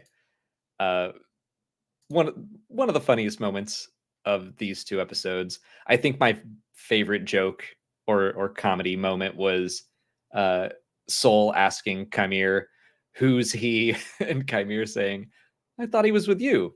I really liked that. Dan V900, thank you for a couple super chats here. Clearly, the four Jedi did something and set the fire. Now, maybe they saw a vision and felt the need to take out May as a child, like the KOTOR comic series or the witches, but it's probably not that dark. I hope not, but who knows? It'd be like the KOTOR comics with the masters killing their Padawans, thinking one would kill them all in the future, but it was a self-fulfilling prophecy. That was such a great series, must read. Yeah, Star Wars loves their self-fulfilling prophecies, so I mean, Anakin is basically the same thing, bringing his own nightmares to fruition. I don't think we're gonna go into. Well, I was about to say we're probably not gonna go into youngling murder, but it's happened before. Thank you. It's 7:45. I guess that means it's beer o'clock. And Dan also said, Headland citing Kreia so much, who is the most complex character in the franchise, means there will be more layers. Everyone should watch the Philosophy of Kreia video and reread the Darth Bane trilogy. Love the Darth Bane trilogy so much. But yeah, it's interesting how much she has talked about Kreia. Like, I really look forward to drawing some parallels at the end of this season. See how heavy that inspiration was. Dwayne Moore, do you think, does the panel think May and her sister are connected to the Nile? No. Probably not. I would hope at this point in time the Nile are not a thing anymore, but I guess they could still be connected even if they weren't around, but I doubt it. I guess that's true. We don't know how the books and comics will end. I'm assuming that the Nile are going to be not a thing anymore at the end of them, but there could be some remnants running around. Who knows? But the fact that they are connected to, like, hearing that Osha Anasaea is related to Mother Anasaea, and we know that that's like a coven of witches, makes me think that they have not Nile connections, but just something new. Yeah. Caleb, I'm sorry I didn't see this one before Christina left, but we were talking about the different droids and their purposes. The Rick and Morty butter robot. What is my purpose? You pass the butter. Oh my god. Oh my god. There's also the stairs droid and Andor. I mentioned him, yeah. Oh, you did? Okay. I love the stairs droid. Poor thing. What's your purpose? People walk on me.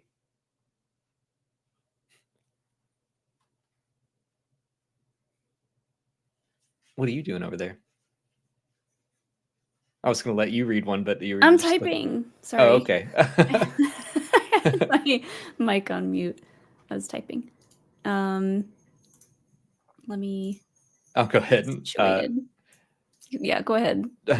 Turkish says, Chimera, a Greek creature that breathes fire, is a lion with a goat head protruding at the back. It clearly implies he's more than he lets on. The fire analogy, origin of conflict in the story, or had a part to play in the twins' troubled past. The name, deception, and strength, evil, and danger. I really like what you're saying about Chimera and Chimera. And Chimera has another Star Wars connection, with that being Grand Admiral Thrawn's flagship. I didn't know that that's what that means. Breathes fire. And it was like a supposedly unkillable creature. It eventually was, but Chimera, it could be like this, the Sith were thought to be killed, but they were not. So that's interesting. That is interesting. Turkish, I like that. I like that. Yeah, I definitely think there's something else to Chimera. Hi, buddy. Hey, Hilo, what you doing? He saw me get up and he thought we were done. Let's see. Caleb Kirby has one here. I bounced off of the Light of the Jedi a few times, but this is the best intro for the era I've tried. It's a good mix of idealism and reality. Light of the Jedi is one of my absolute favorite Star Wars books, but I know it's not for everyone. I've got close friends who tried it and just like couldn't get into it, and that's okay. But yeah, I'm glad that the Acolyte could serve as a new entry point for the High Republic, and maybe you don't want Light of the Jedi, but you give another book or comic a shot or something. I don't know, because everything's a little bit different. All the authors write it a little bit different. Yeah, I mean, the Light of the Jedi, I love that book, but it does introduce a lot. It throws a lot at you for one book, so I get it. It's a lot, and it's fast. It's really fast paced, and you're like, I just got to keep up. Yeah, I feel like I just need to reread almost all of the High Republic books because they're so jam packed with stuff. But let's be honest, I'm not going to do that. I'm always going to remember that first night Light of the Jedi came out, and I was like, I'll start it. Like, it was late at night, and I'm like, I'll read a chapter or two. And then I read a third of the book and was like, I'm so tired. But it was so good. Ice, thank you for the next couple here. Loved these episodes. The action is great. I love the new characters, and the story is really interesting so far. Suffice to say, I am gripped. I'll admit I'm a bit sad Andara died so quickly, but I saw it coming, and I do like how she died, saving the innkeeper, and May killed her while she was distracted. Very Jedi way to go out. Agreed. And yeah, I'm bummed that Andara is gone as well, but I hope that we're going to see plenty more from her in flashbacks. I really hope so too. I'm over it now. I guess when we first watched that episode and she did die so quickly, I was just so shocked. But like Christina said, I think it's good for a Star Wars show to do that and to immediately raise the stakes like that and say, like, I'm not effing around. You know, this story is about who's killing Jedi. The Jedi are going to be killed in this show. It is something that I wonder, if this weren't just an 8-episode season, maybe they would have stretched that a little bit more. But that's more like the whole streaming format in general. Like, I wish we could get past 8 as like the standard. It used to not be like that. Yeah, I think that might be a Disney choice because I think that tends to be a Disney Plus trend, like keeping them short, like 6 to. I do feel like The Mandalorian was the first one that did it, and I remember being like 8 episodes. That's weird because I feel like Game of Thrones, they were doing 10 episodes, but they were an hour long. Yeah. But I remember being like, oh, only 10 episodes for Game of Thrones, and it seems like it's just gotten to be fewer and fewer in the episode department, and I'm like, yeah. Remember when the X-Files would give us 22 45-minute episodes a season? That's true, but I do feel like on the flip side of that, we get an incredible cast. We get like really kick-ass moments in every single episode, so it's a trade-off. And I also think Star Wars exists in this weird spot where, like, George Lucas, his whole struggle with television for Star Wars was that, like, it has to look a certain level, and that's what he found so difficult about getting Star Wars Underworld off the ground, is that it people won't accept it if it doesn't look that good. Yeah. And so I think that is part of it. Yeah, he was right. That bald Jedi, what a plot twist. Yoda's the Sith. He does love rules, and the rule of 2 is right there. So he's like, I don't like the Sith. Well, we have the rule of 2. All right, now hold on. Hold on now. I like rules. I'll hear you out. Andrew 711, why was the prison transport only crewed by 3 droids and no organics? I guess that's just how they did it. Budget cuts. Budget cuts, yeah. Budget cuts in the Republic, yeah. Pretty soon the robots are taking over everyone's jobs. They took our jobs. It's the same reason why they have self-checkout now in Publix. What is this world coming to? Yeah, I mean, yeah, it probably was just like we don't have to hire pilots. We can have these chair droids do it. We don't have to hire guards. We can have this droid do it. Yeah. But now the chair droids have something to do. I'm sure there aren't always chair droids just chairing around, but I don't know. They were No, probably created for this. they seemed like they were pretty well stuck there. No, I meant like I'm sure they were created for that ship. Oh, And yeah, that yeah, yeah. there's not just like chair droids Yeah, yeah. around. Okay, I like gotcha. maybe one day I'll get to work on a prison ship. One day I'll be a toilet.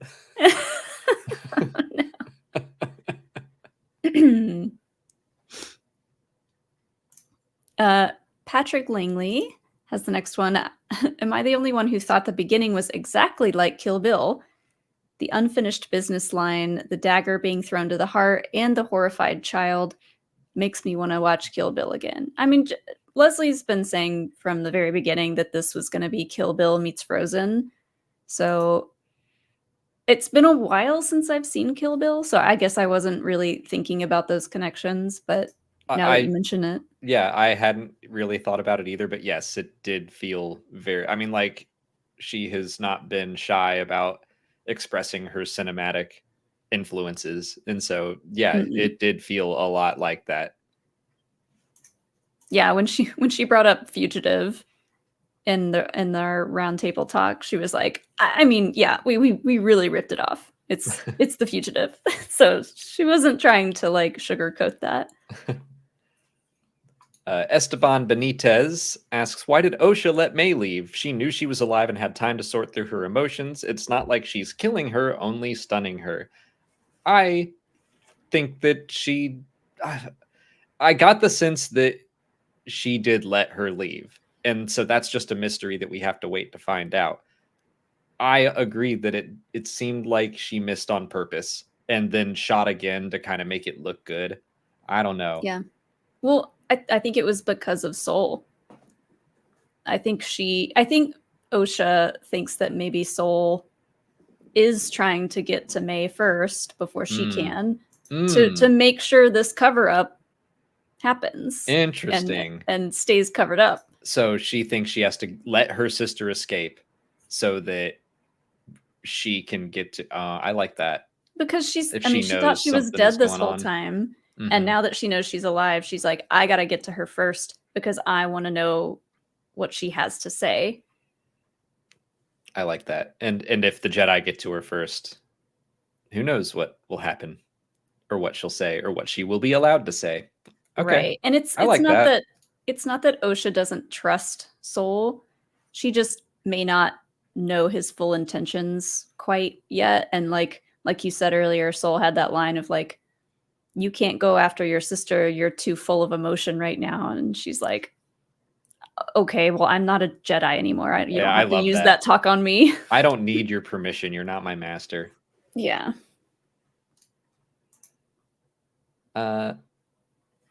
David James, I bet if Yoda will show up, it would be more of a background in nature since this isn't his story. He may be in a council meeting and that's all. That's if he shows up, I would expect that it's similar to the way he is in the High Republic, which is like used sparingly, but purposefully. Yeah. So yeah, I wouldn't think that he'd be in every episode because, like you said, not his story. But I think it would be, it's one of those cameos that makes perfect sense to me that he would show up. It wouldn't bother me at all, but like, I don't need to see him. I like the idea that in the first episode when Soul lets everybody go and says, it's time for lunch, we just see Yoda in the lunch line, like in the buffet line with his little tray. And he's like, he's just floating his tray up there. Yeah. It's like, I don't do well at the Yoda speak, but he's like, but what do we got on like the menu today? No, I'm not going to. Menu. That's all I'll say.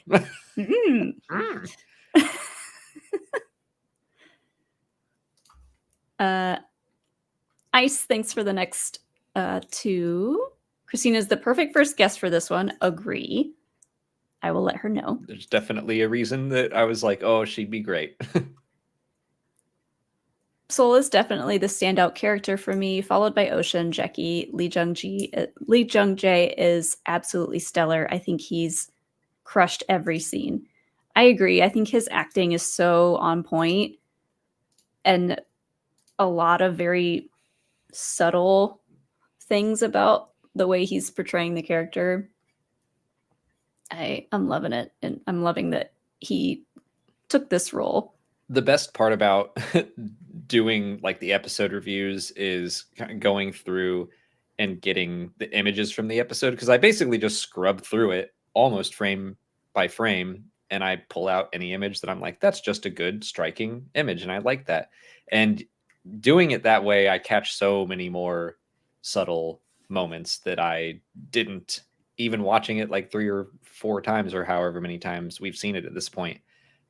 But yeah, that moment with the cup when Yord was like, I didn't know Osha had a twin. I was like, oh, I just didn't really catch that watching it, but slowed down. I was like, oh, he's doing something here.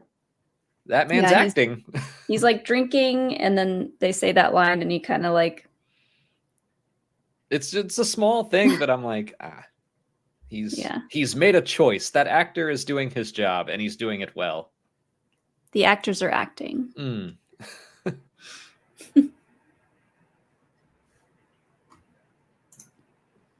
Lightspeed Bear, thanks for being a member of the 603rd for 21 months. Enjoyed the 2 episodes, predictably clunky dialogue and robot personality Verestra apart. Osha is thankfully very likable. Sol too. That is something that we haven't really discussed. Is there anything in these episodes that didn't work for you? I wouldn't call it robot personality Verestra, but I guess I was a little bit surprised at the different take on her. But the more I thought about it, I was like, okay, this makes sense because so much time has passed. She's going to be a different person at this point, you know. I will say, yeah, like Verestra, I found her to be jarring, but only because I know her as a 16 and 17-year-old. Yeah. So I was like, oh, this is different, but it's been 100 years, so I'm willing to see how this plays out. Right. And I think, you know, Verestra had to grow up at a really young age because she was like this prodigy. So I kind of think it makes sense that this is where her character's at now. I didn't think it was like robotic or anything, but I guess it just took me by surprise. It's stoic. That's how I read it. Watched it, viewed it. I don't know. And the only other thing that really didn't work for me, and I know you had this issue too, was just like how the episodes kind of end on a very abrupt note.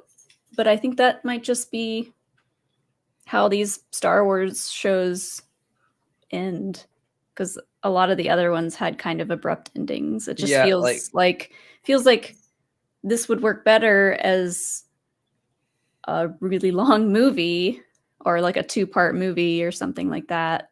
But it's been kind of chopped up for 8 episodes. It's the same as much as I adore Andor, some of those endings, it's just like Andor's walking through a scrap yard and the episode's over. But that drum beat's really good, huh? And like, yeah, it was. It feels the same way as like, well, this episode just ended, but hey, there's a red lightsaber. And I think they're just trying to tease us, keep us going for the next episode, keep us speculating. But yeah, it doesn't feel like the ending of a chapter, where if they, instead of doing the Sith tag at the end of episode 1, it could have just ended with Sol reuniting with Osha, and I would have been like, that's the end of this episode. It would have felt less open-ended, I guess. Yeah. And I would agree that there are some clunky line readings or stuff that just like didn't vibe with me.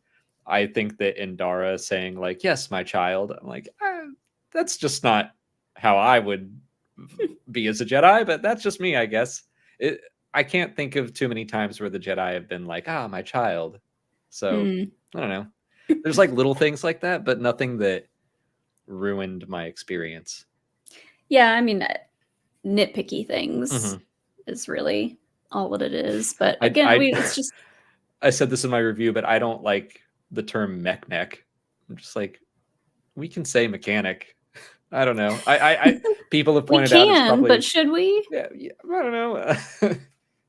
It just seemed like it was trying to be different for difference sake, but They have a ultimately cool little tattoo. got their little tattoos.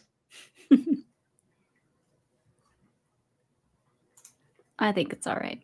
It's fine. I'm not mad about it. I just was Yeah. like, okay, mech. It's All right. we're only 2 episodes into it. I'm sure we'll have more criticisms as the show goes on. So, but as of right now, my excitement for this show is kind of taking over any other like nitpicks that I might have. David DeVee James says the Predator versus the Mandalorian. That would be fun. Also, it would be fun to watch the Mandalorian fight xenomorphs, because I'm curious if Beskar would be eaten up by their acid blood stuff. Yeah. If it's anything like the Sarlacc, That's true. Yeah. it wouldn't like I think Beskar would hold up okay. All right. That could be a fun match. Yeah. If you can't tell, I don't talk about the Alien franchise that much, or Predator, but I do like them a lot, even though they've had some stinkers. I'm always pretty excited for a new Alien movie. Yeah. Ice. I have to say, I like Yord a lot more than I thought I would. He's such a tool, and I say that affectionately, and I love that Jecki even knows it. Yord is one of the funniest lines from those two. I liked how he was still adamant Osha was a suspect to be detained on Karlak, even after Sol learned of another attack from Verestra. I was like, my dude, you are literally her alibi right now. When he broke off and followed Osha, I thought he was going to say she was acting sus, keep treating her like he had, but I was surprised when he spoke up for her. He had a real Paz Vizsla moment there. I'm really relieved across the board with how they are handling Osha. Is that, yeah, there's some suspicions there, but like they really could have dragged this out and had the Jedi be like, is it May or Osha? Whereas the audience the whole time is like, we know it's May. So I'm glad that they're twins. It's not Osha killing anyone. Like, let's keep this rolling. Even Yord is on board. Yord is I on liked board. that. Right as I said it, I liked it. Yeah, I agree. Sorry, my AirPod sounds like it's dying. But I think they're doing a good job at like feeding us new information and keeping the plot moving. Yeah. Darth Wick says the Nile could still be around since the Cloud Riders from Solo look a lot like them. I mean, just because they look like them.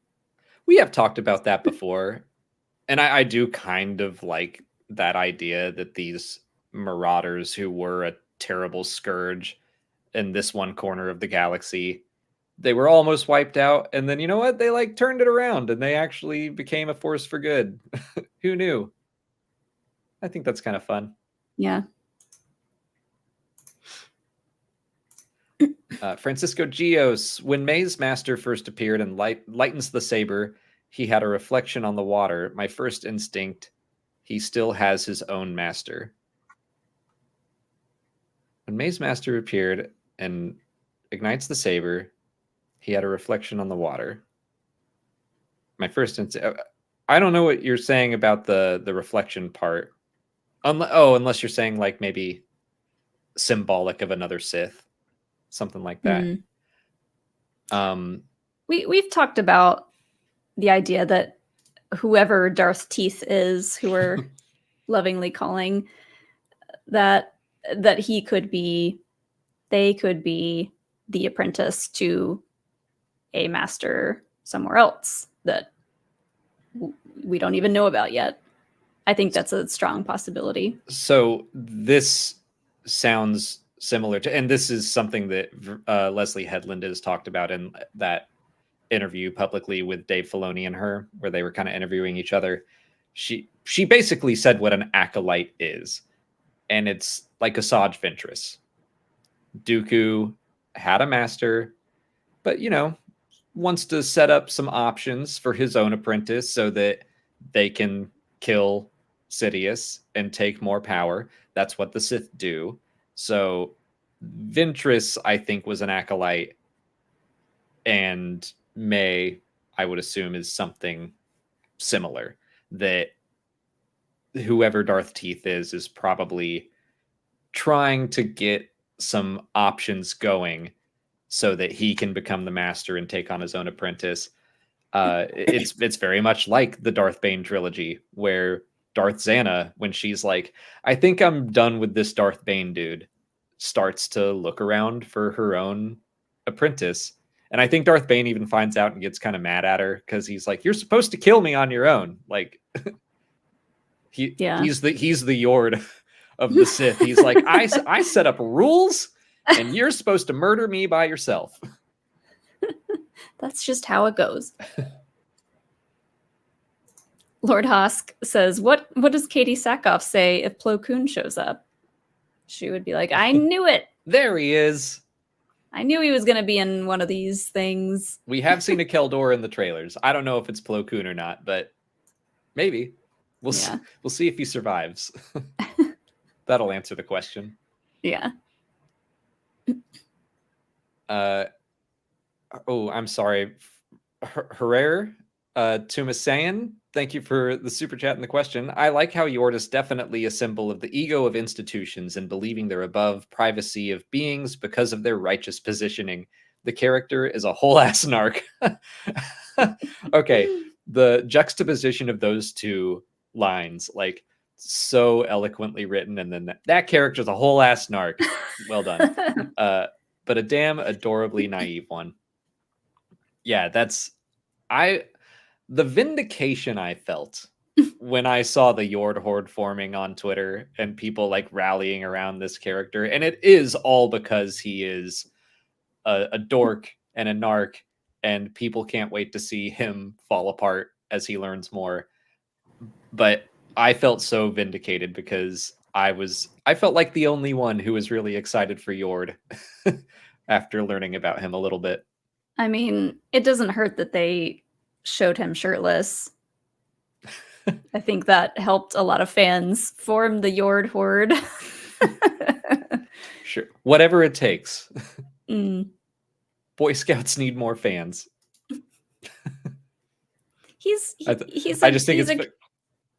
I think it's funny Christina kept calling him a Boy Scout, and I'm like, yep, that's why I like Eagle Scout over here. Yeah. I got my merit badges. He's a character that a lot of people can relate to. And I think that is also why a lot of people are excited to see more of him. He's both relatable and also, like, every word out of his mouth, I was doing the Nemoidian, like, ugh. Yord, ugh. But I love you, but ugh. He's predictable too, which I kind of hope that maybe changes, but we'll see. David DeV James, because of personal issues, I haven't read Phase 2 or Phase 3, but Phase 1 rocks, and this series is doing an excellent job of showcasing the era. I would agree. Agreed. Yeah, I really love seeing the aesthetic, the robes, the mission and temple robes, vectors. I do hope we get to see a better look at the vectors. Me too. Yeah, the drip in the High Republic is unbeatable, unmatched. Looks so cool.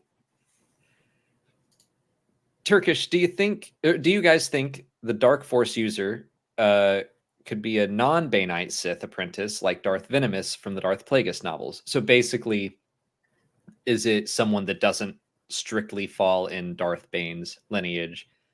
In Darth Plagueis, Plagueis' master Darth Tenebris had like a secret second apprentice called Darth Venomous, who, like, if Plagueis had died, I would still consider Venomous kind of a Banite Sith because he was still trained by Tenebris. I know I'm saying a lot of words right now. This is not the rule of two. I'm going to be a real Yord right now. I think that I do think that the person with the red lightsaber is a Sith.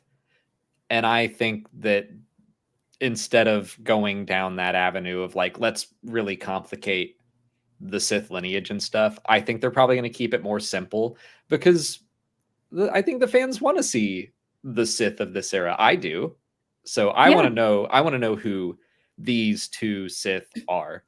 I mean, Leslie has been saying this whole time that she wanted to create a story about the Sith. Mm-hmm. So I don't think that there's going to be any like question of whether or not that character is a Sith, or even that we might see other Sith characters. I hope we do. I think that would be really cool. But as for right now, all we got is this Darth Teeth guy. We may have glazed over. I don't have it pulled up. Who asked that question about does Darth Teeth have a master? I think that would be pretty rad if like that could just be another twist, another layer of the onion to peel back and be like the idea that he is that Darth Teeth is the apprentice, and be like, oh, he's not even the big bad of this era. That'd be pretty cool. Really am hoping for something like that to happen. So yeah, I guess to answer Turkish's question, I think that whoever the two Sith are, if there are two right now, they probably are just like the rule of two Sith and not some offshoot. Yeah. Brett Baumler, wild prediction, Sol will die by the end. And Osha will take up his saber and resume her training to track down May and the Sith next season. Ooh, that would be sad, but I do kind of like the idea of like Osha not taking up his saber and like deciding, okay, I'm gonna be a Jedi now. That'd be interesting. But if by the end of the season 1, if May is still on the side of the Sith and she's just like going for it, she's in it to win it. In it to win it. Heard that song earlier today. What song? In it to win it. Never mind. Just had to sing a little ditty. Soul's on the chopping block. We've got 2 down, 2 out of 4. So I think that he will be the main focus Jedi. Obviously, we've got Kelnaka on the horizon. We finally got to see him at the end of the episode. But I think that I almost said like I think Kelnaka is going to be there for like eye candy. He's going to be there to look hot and do cool Wookiee things with a lightsaber. But I think Soul is going to be the primary focus character. So I'm curious to see if they kill him off or not. I like your theory about what will ultimately happen to Soul, of like the idea of not killing a Jedi with a weapon. But yeah, I think even if he doesn't die, I don't think he's going to come out of this season looking or feeling great. Right. Like, I think he will be destroyed. Not necessarily killed, maybe, but he is going to be taken down a peg in the worst way, I think. If like everything comes out, and I don't know. I don't want to think about it because I'm enjoying how cool he is. I don't want to think about it. I don't want to think about it. Don't talk to me.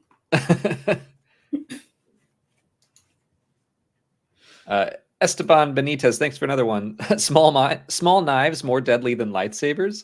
I mean, when you have like 1,000 of them, May has so many of those knives. Just how does she get dressed every morning? She's like packing her whole outfit with hidden knives. All I would up for her sleeves and stuff. Stab myself. She still had some hidden in her sleeves after she did that little dance with Soul, and he took a bunch of them. Yeah, he thought he got them all, and he didn't. Who needs unlimited power when you have unlimited knives? She could have killed Palpatine he would have been like, I have a lightsaber. I'm like, ah. It's like, keep them coming. I got plenty. Just keeps on throwing them. But yeah, I mean, location. You get stabbed in the heart. Doesn't matter if it's a knife or a lightsaber. Sabine got cut in the gut, I guess. I mean, like, okay, it's Indara and Qui-Gon, the only two people in Star Wars to die from a stab wound, I guess. Yeah. David David James has 2 super chats here. With 30 minutes per episode, we should get 12 to 15 episodes. Or if only 6 episodes, it would be hour-long ones. I mean, we can sit here all day and say what we should have gotten or what we could have gotten, but it's not up to us. I wish that also. Like, Yeah. I do. But, and, you know, we see Andor, and it's like it can kind of be done. They did 12 episodes, and they started off at like a half hour each. But the last, like, 4, they were all 40-ish minutes and up. Like, the finale's an hour long. So, and maybe the Acolyte will increase in length as well. They did say in interviews, like, they're 30-minute episodes, but I think they range from 32 to 42 from what we've seen. So hopefully they stay above that 30-minute level. Yeah. I mean, I don't... I'm always like 45 minutes just feels like the right length. Yeah. I don't like to think that the amount of time that the episode lengths has anything to do with how good they're going to be, because it doesn't. I will say that I think the first time we saw the run times, I was like, I wish they were longer. But the episodes don't feel short to me. Like, they do feel jam-packed. Yeah, we go to multiple different locations in the episodes. We're still seeing multiple different storylines play out. So I think they've found a really good balance at keeping them a little shorter, but really packing them full of information. And the fact, like, the review video I did today, it's like 19 minutes long. And like that's long for one of my reviews. So that just tells me there's a lot to unpack. Well, it was 2 episodes too. It's true, but still, like, that's long. Yeah. For me, that's a pretty long video. So I feel like they're doing a good job at really packing in not just plot stuff, but thematic stuff to dissect. I always try to think and be devil's advocate and say, like, okay, well, from the Disney side of things, I wonder if they were like, okay, this is a brand new show, new story. We gotta keep it short and sweet. You know, we gotta get people in and out. If we drag it on too long, people will get bored and uninterested. You know, like, I don't think it would be a drag if it were longer, because this has been my most anticipated Star Wars show. But, you know, the execs are always thinking of, like, getting everybody in to watch it and keeping it short. I do think there is that as well, that if you look at The Mandalorian season 1 versus season 2, I think that they got more budget because, you know, they were like, it's the first Star Wars TV show ever. Yeah. They were being a little experimental, and then in season 2 they were like, we got a hit. Everyone loves Baby Yoda, and the first episode in that season is an hour long. So I do think that there's potential for that if season 1 goes over well, if they decide to continue it, which it sounds like Leslie Headland wants to, then maybe they give it more budget. Or maybe it does, like, moderately, and they're like, you can do another season at the same budget. I don't know. But yeah, anytime they do a new show, and that goes for animation too, it feels like they give it a certain budget, and then if it does well and it keeps going, then it improves over its life.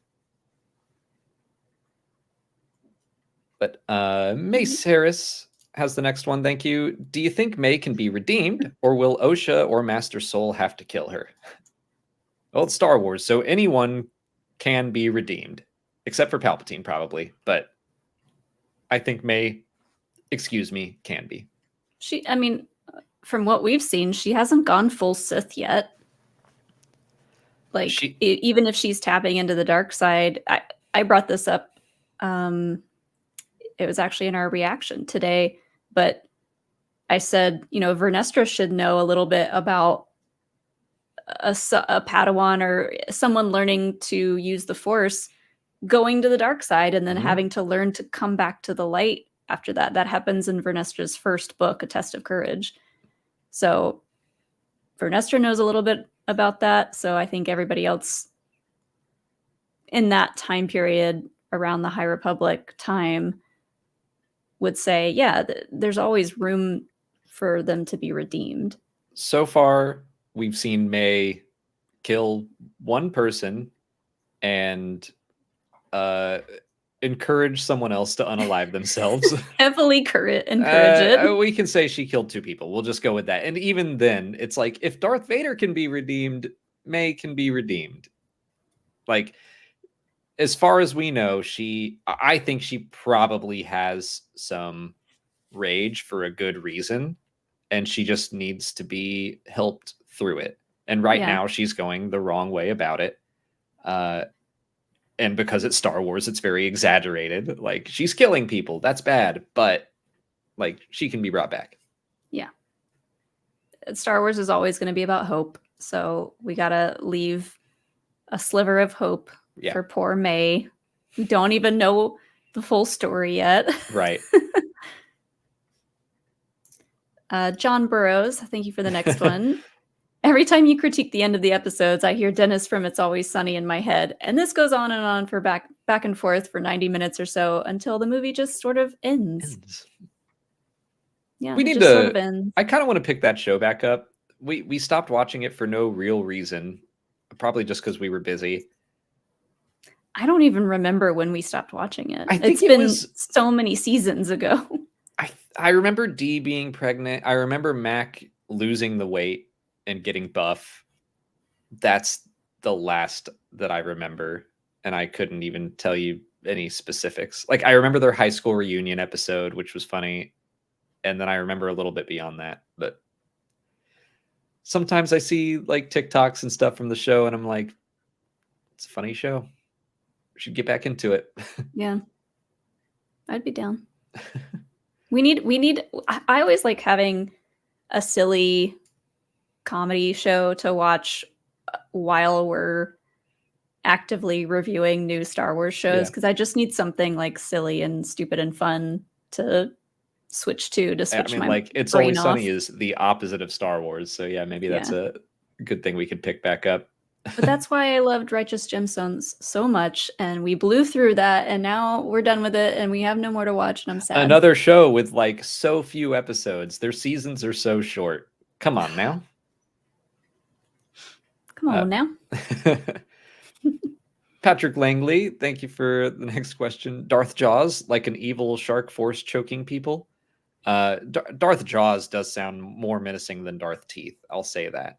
We've been going with Darth Teeth, but we'll have to see. On the flip side of that, what about Darth Teefers? Darth Chompers. I like Darth Teefers. Little Teefers. Little Teefers. I've seen that a few times in chat. Little Chompers. Look at you trying to be evil. Darth Chomp. I'm bad. Little Teefers. Look at my little smile. My creepy smile.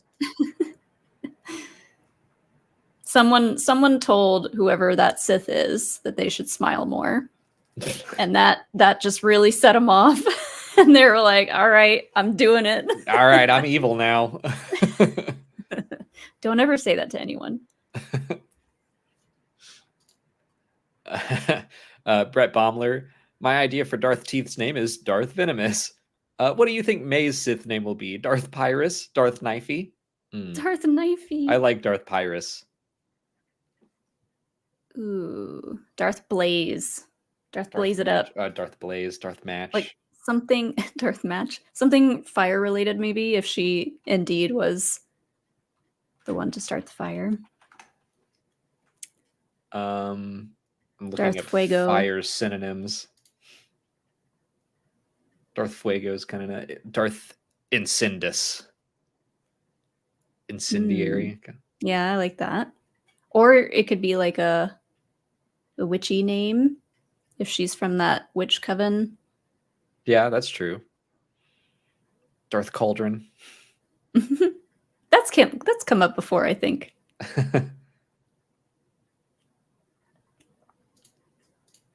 Darth Pyro. I like that. There's endless name possibilities for her if she decides to go full Sith. Darth 420 Blaze, it's probably that's gotta it. be it. Stop, we've hit gold.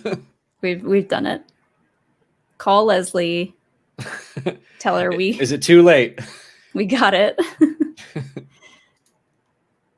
Zeralens, thank you for being a member of the 603rd. Speaking of deaths, man, I hope Kelnaka doesn't die. We've had one Jedi die per episode, and he's next on May's hit list. I want to see some Jedi Wookiee action. So I do too. And we've seen in the trailers already that there's some stuff, but that's like flashback stuff. And I want Jonas to get his Jedi Wookiee due. For real, yeah. Hearing Leslie talk about specifically making this character a Wookiee to have Jonas come in and play a Wookiee Jedi, I'm just like, he's got to do some cool stuff. Chimera has that line about like, just wait until you have to face a Wookiee. Like, come on now. Said it again. Come on now. Come on now. We're just channeling Baby Billy. Yeah. Uncle Baby Billy. Yeah. But that is going to wrap us up for tonight. Perfect timing because I have to go record with Triad of the Force. I'm going to be on Goose's show, and I think that comes out tomorrow. But we're recording it tonight, and I've got to go take care of that. But thank you all for hanging out and talking Acolyte with us. Thank you again to Christina. Go follow her if you're not already, but I feel like most people here would know her, but maybe you don't, and go follow her. Links are in the description. Anything else you want to say? This was a great first stream for this show. I'm really excited to keep talking about it and like keep unraveling this crazy mystery with everyone. Yeah, we've got another episode next week with Daughters of Ferrix that I keep teasing Ellie that I'm really excited about. But y'all, episode 3, it's a banger. It's a banger. I'm just gonna say it. All right, I'll say something that it's not spoilery. We've seen the first 4 episodes, but I've been talking to friends, and you know, not everyone universally loves the show, but I have been telling people I was a little iffy on the first 2. The Torben mystery like hooked me in. I was like, okay, what happened? But it was episodes 3 and 4 that I was like, I'm super in now. Yeah, I honestly, I think there's a reason why they sent the first 4 out as screeners for reviewers to see the first 4 together, and I think it really helps solidify just my love for this show. I keep saying it, but the whole onion thing, I'm like, yeah, every new bit of information makes you look at the past episodes more and question things more. So that's all I'll say. Is that if people are feeling iffy, like some of our friends have been, I'm like, just give it another episode, see how you feel. We'll see. But also, Kitty noticed Kila's pride collar in the background. I have a seasonally appropriate collar. He always does. And Lord Hosk said, Darth, are we keeping you from something? Thank you, Lord Hosk. Yeah, we're keeping me from Triad of the Force. You're going to be late to your show. I should go. But thank you all again. Have a great night for Light and Life, and may the Force be with you.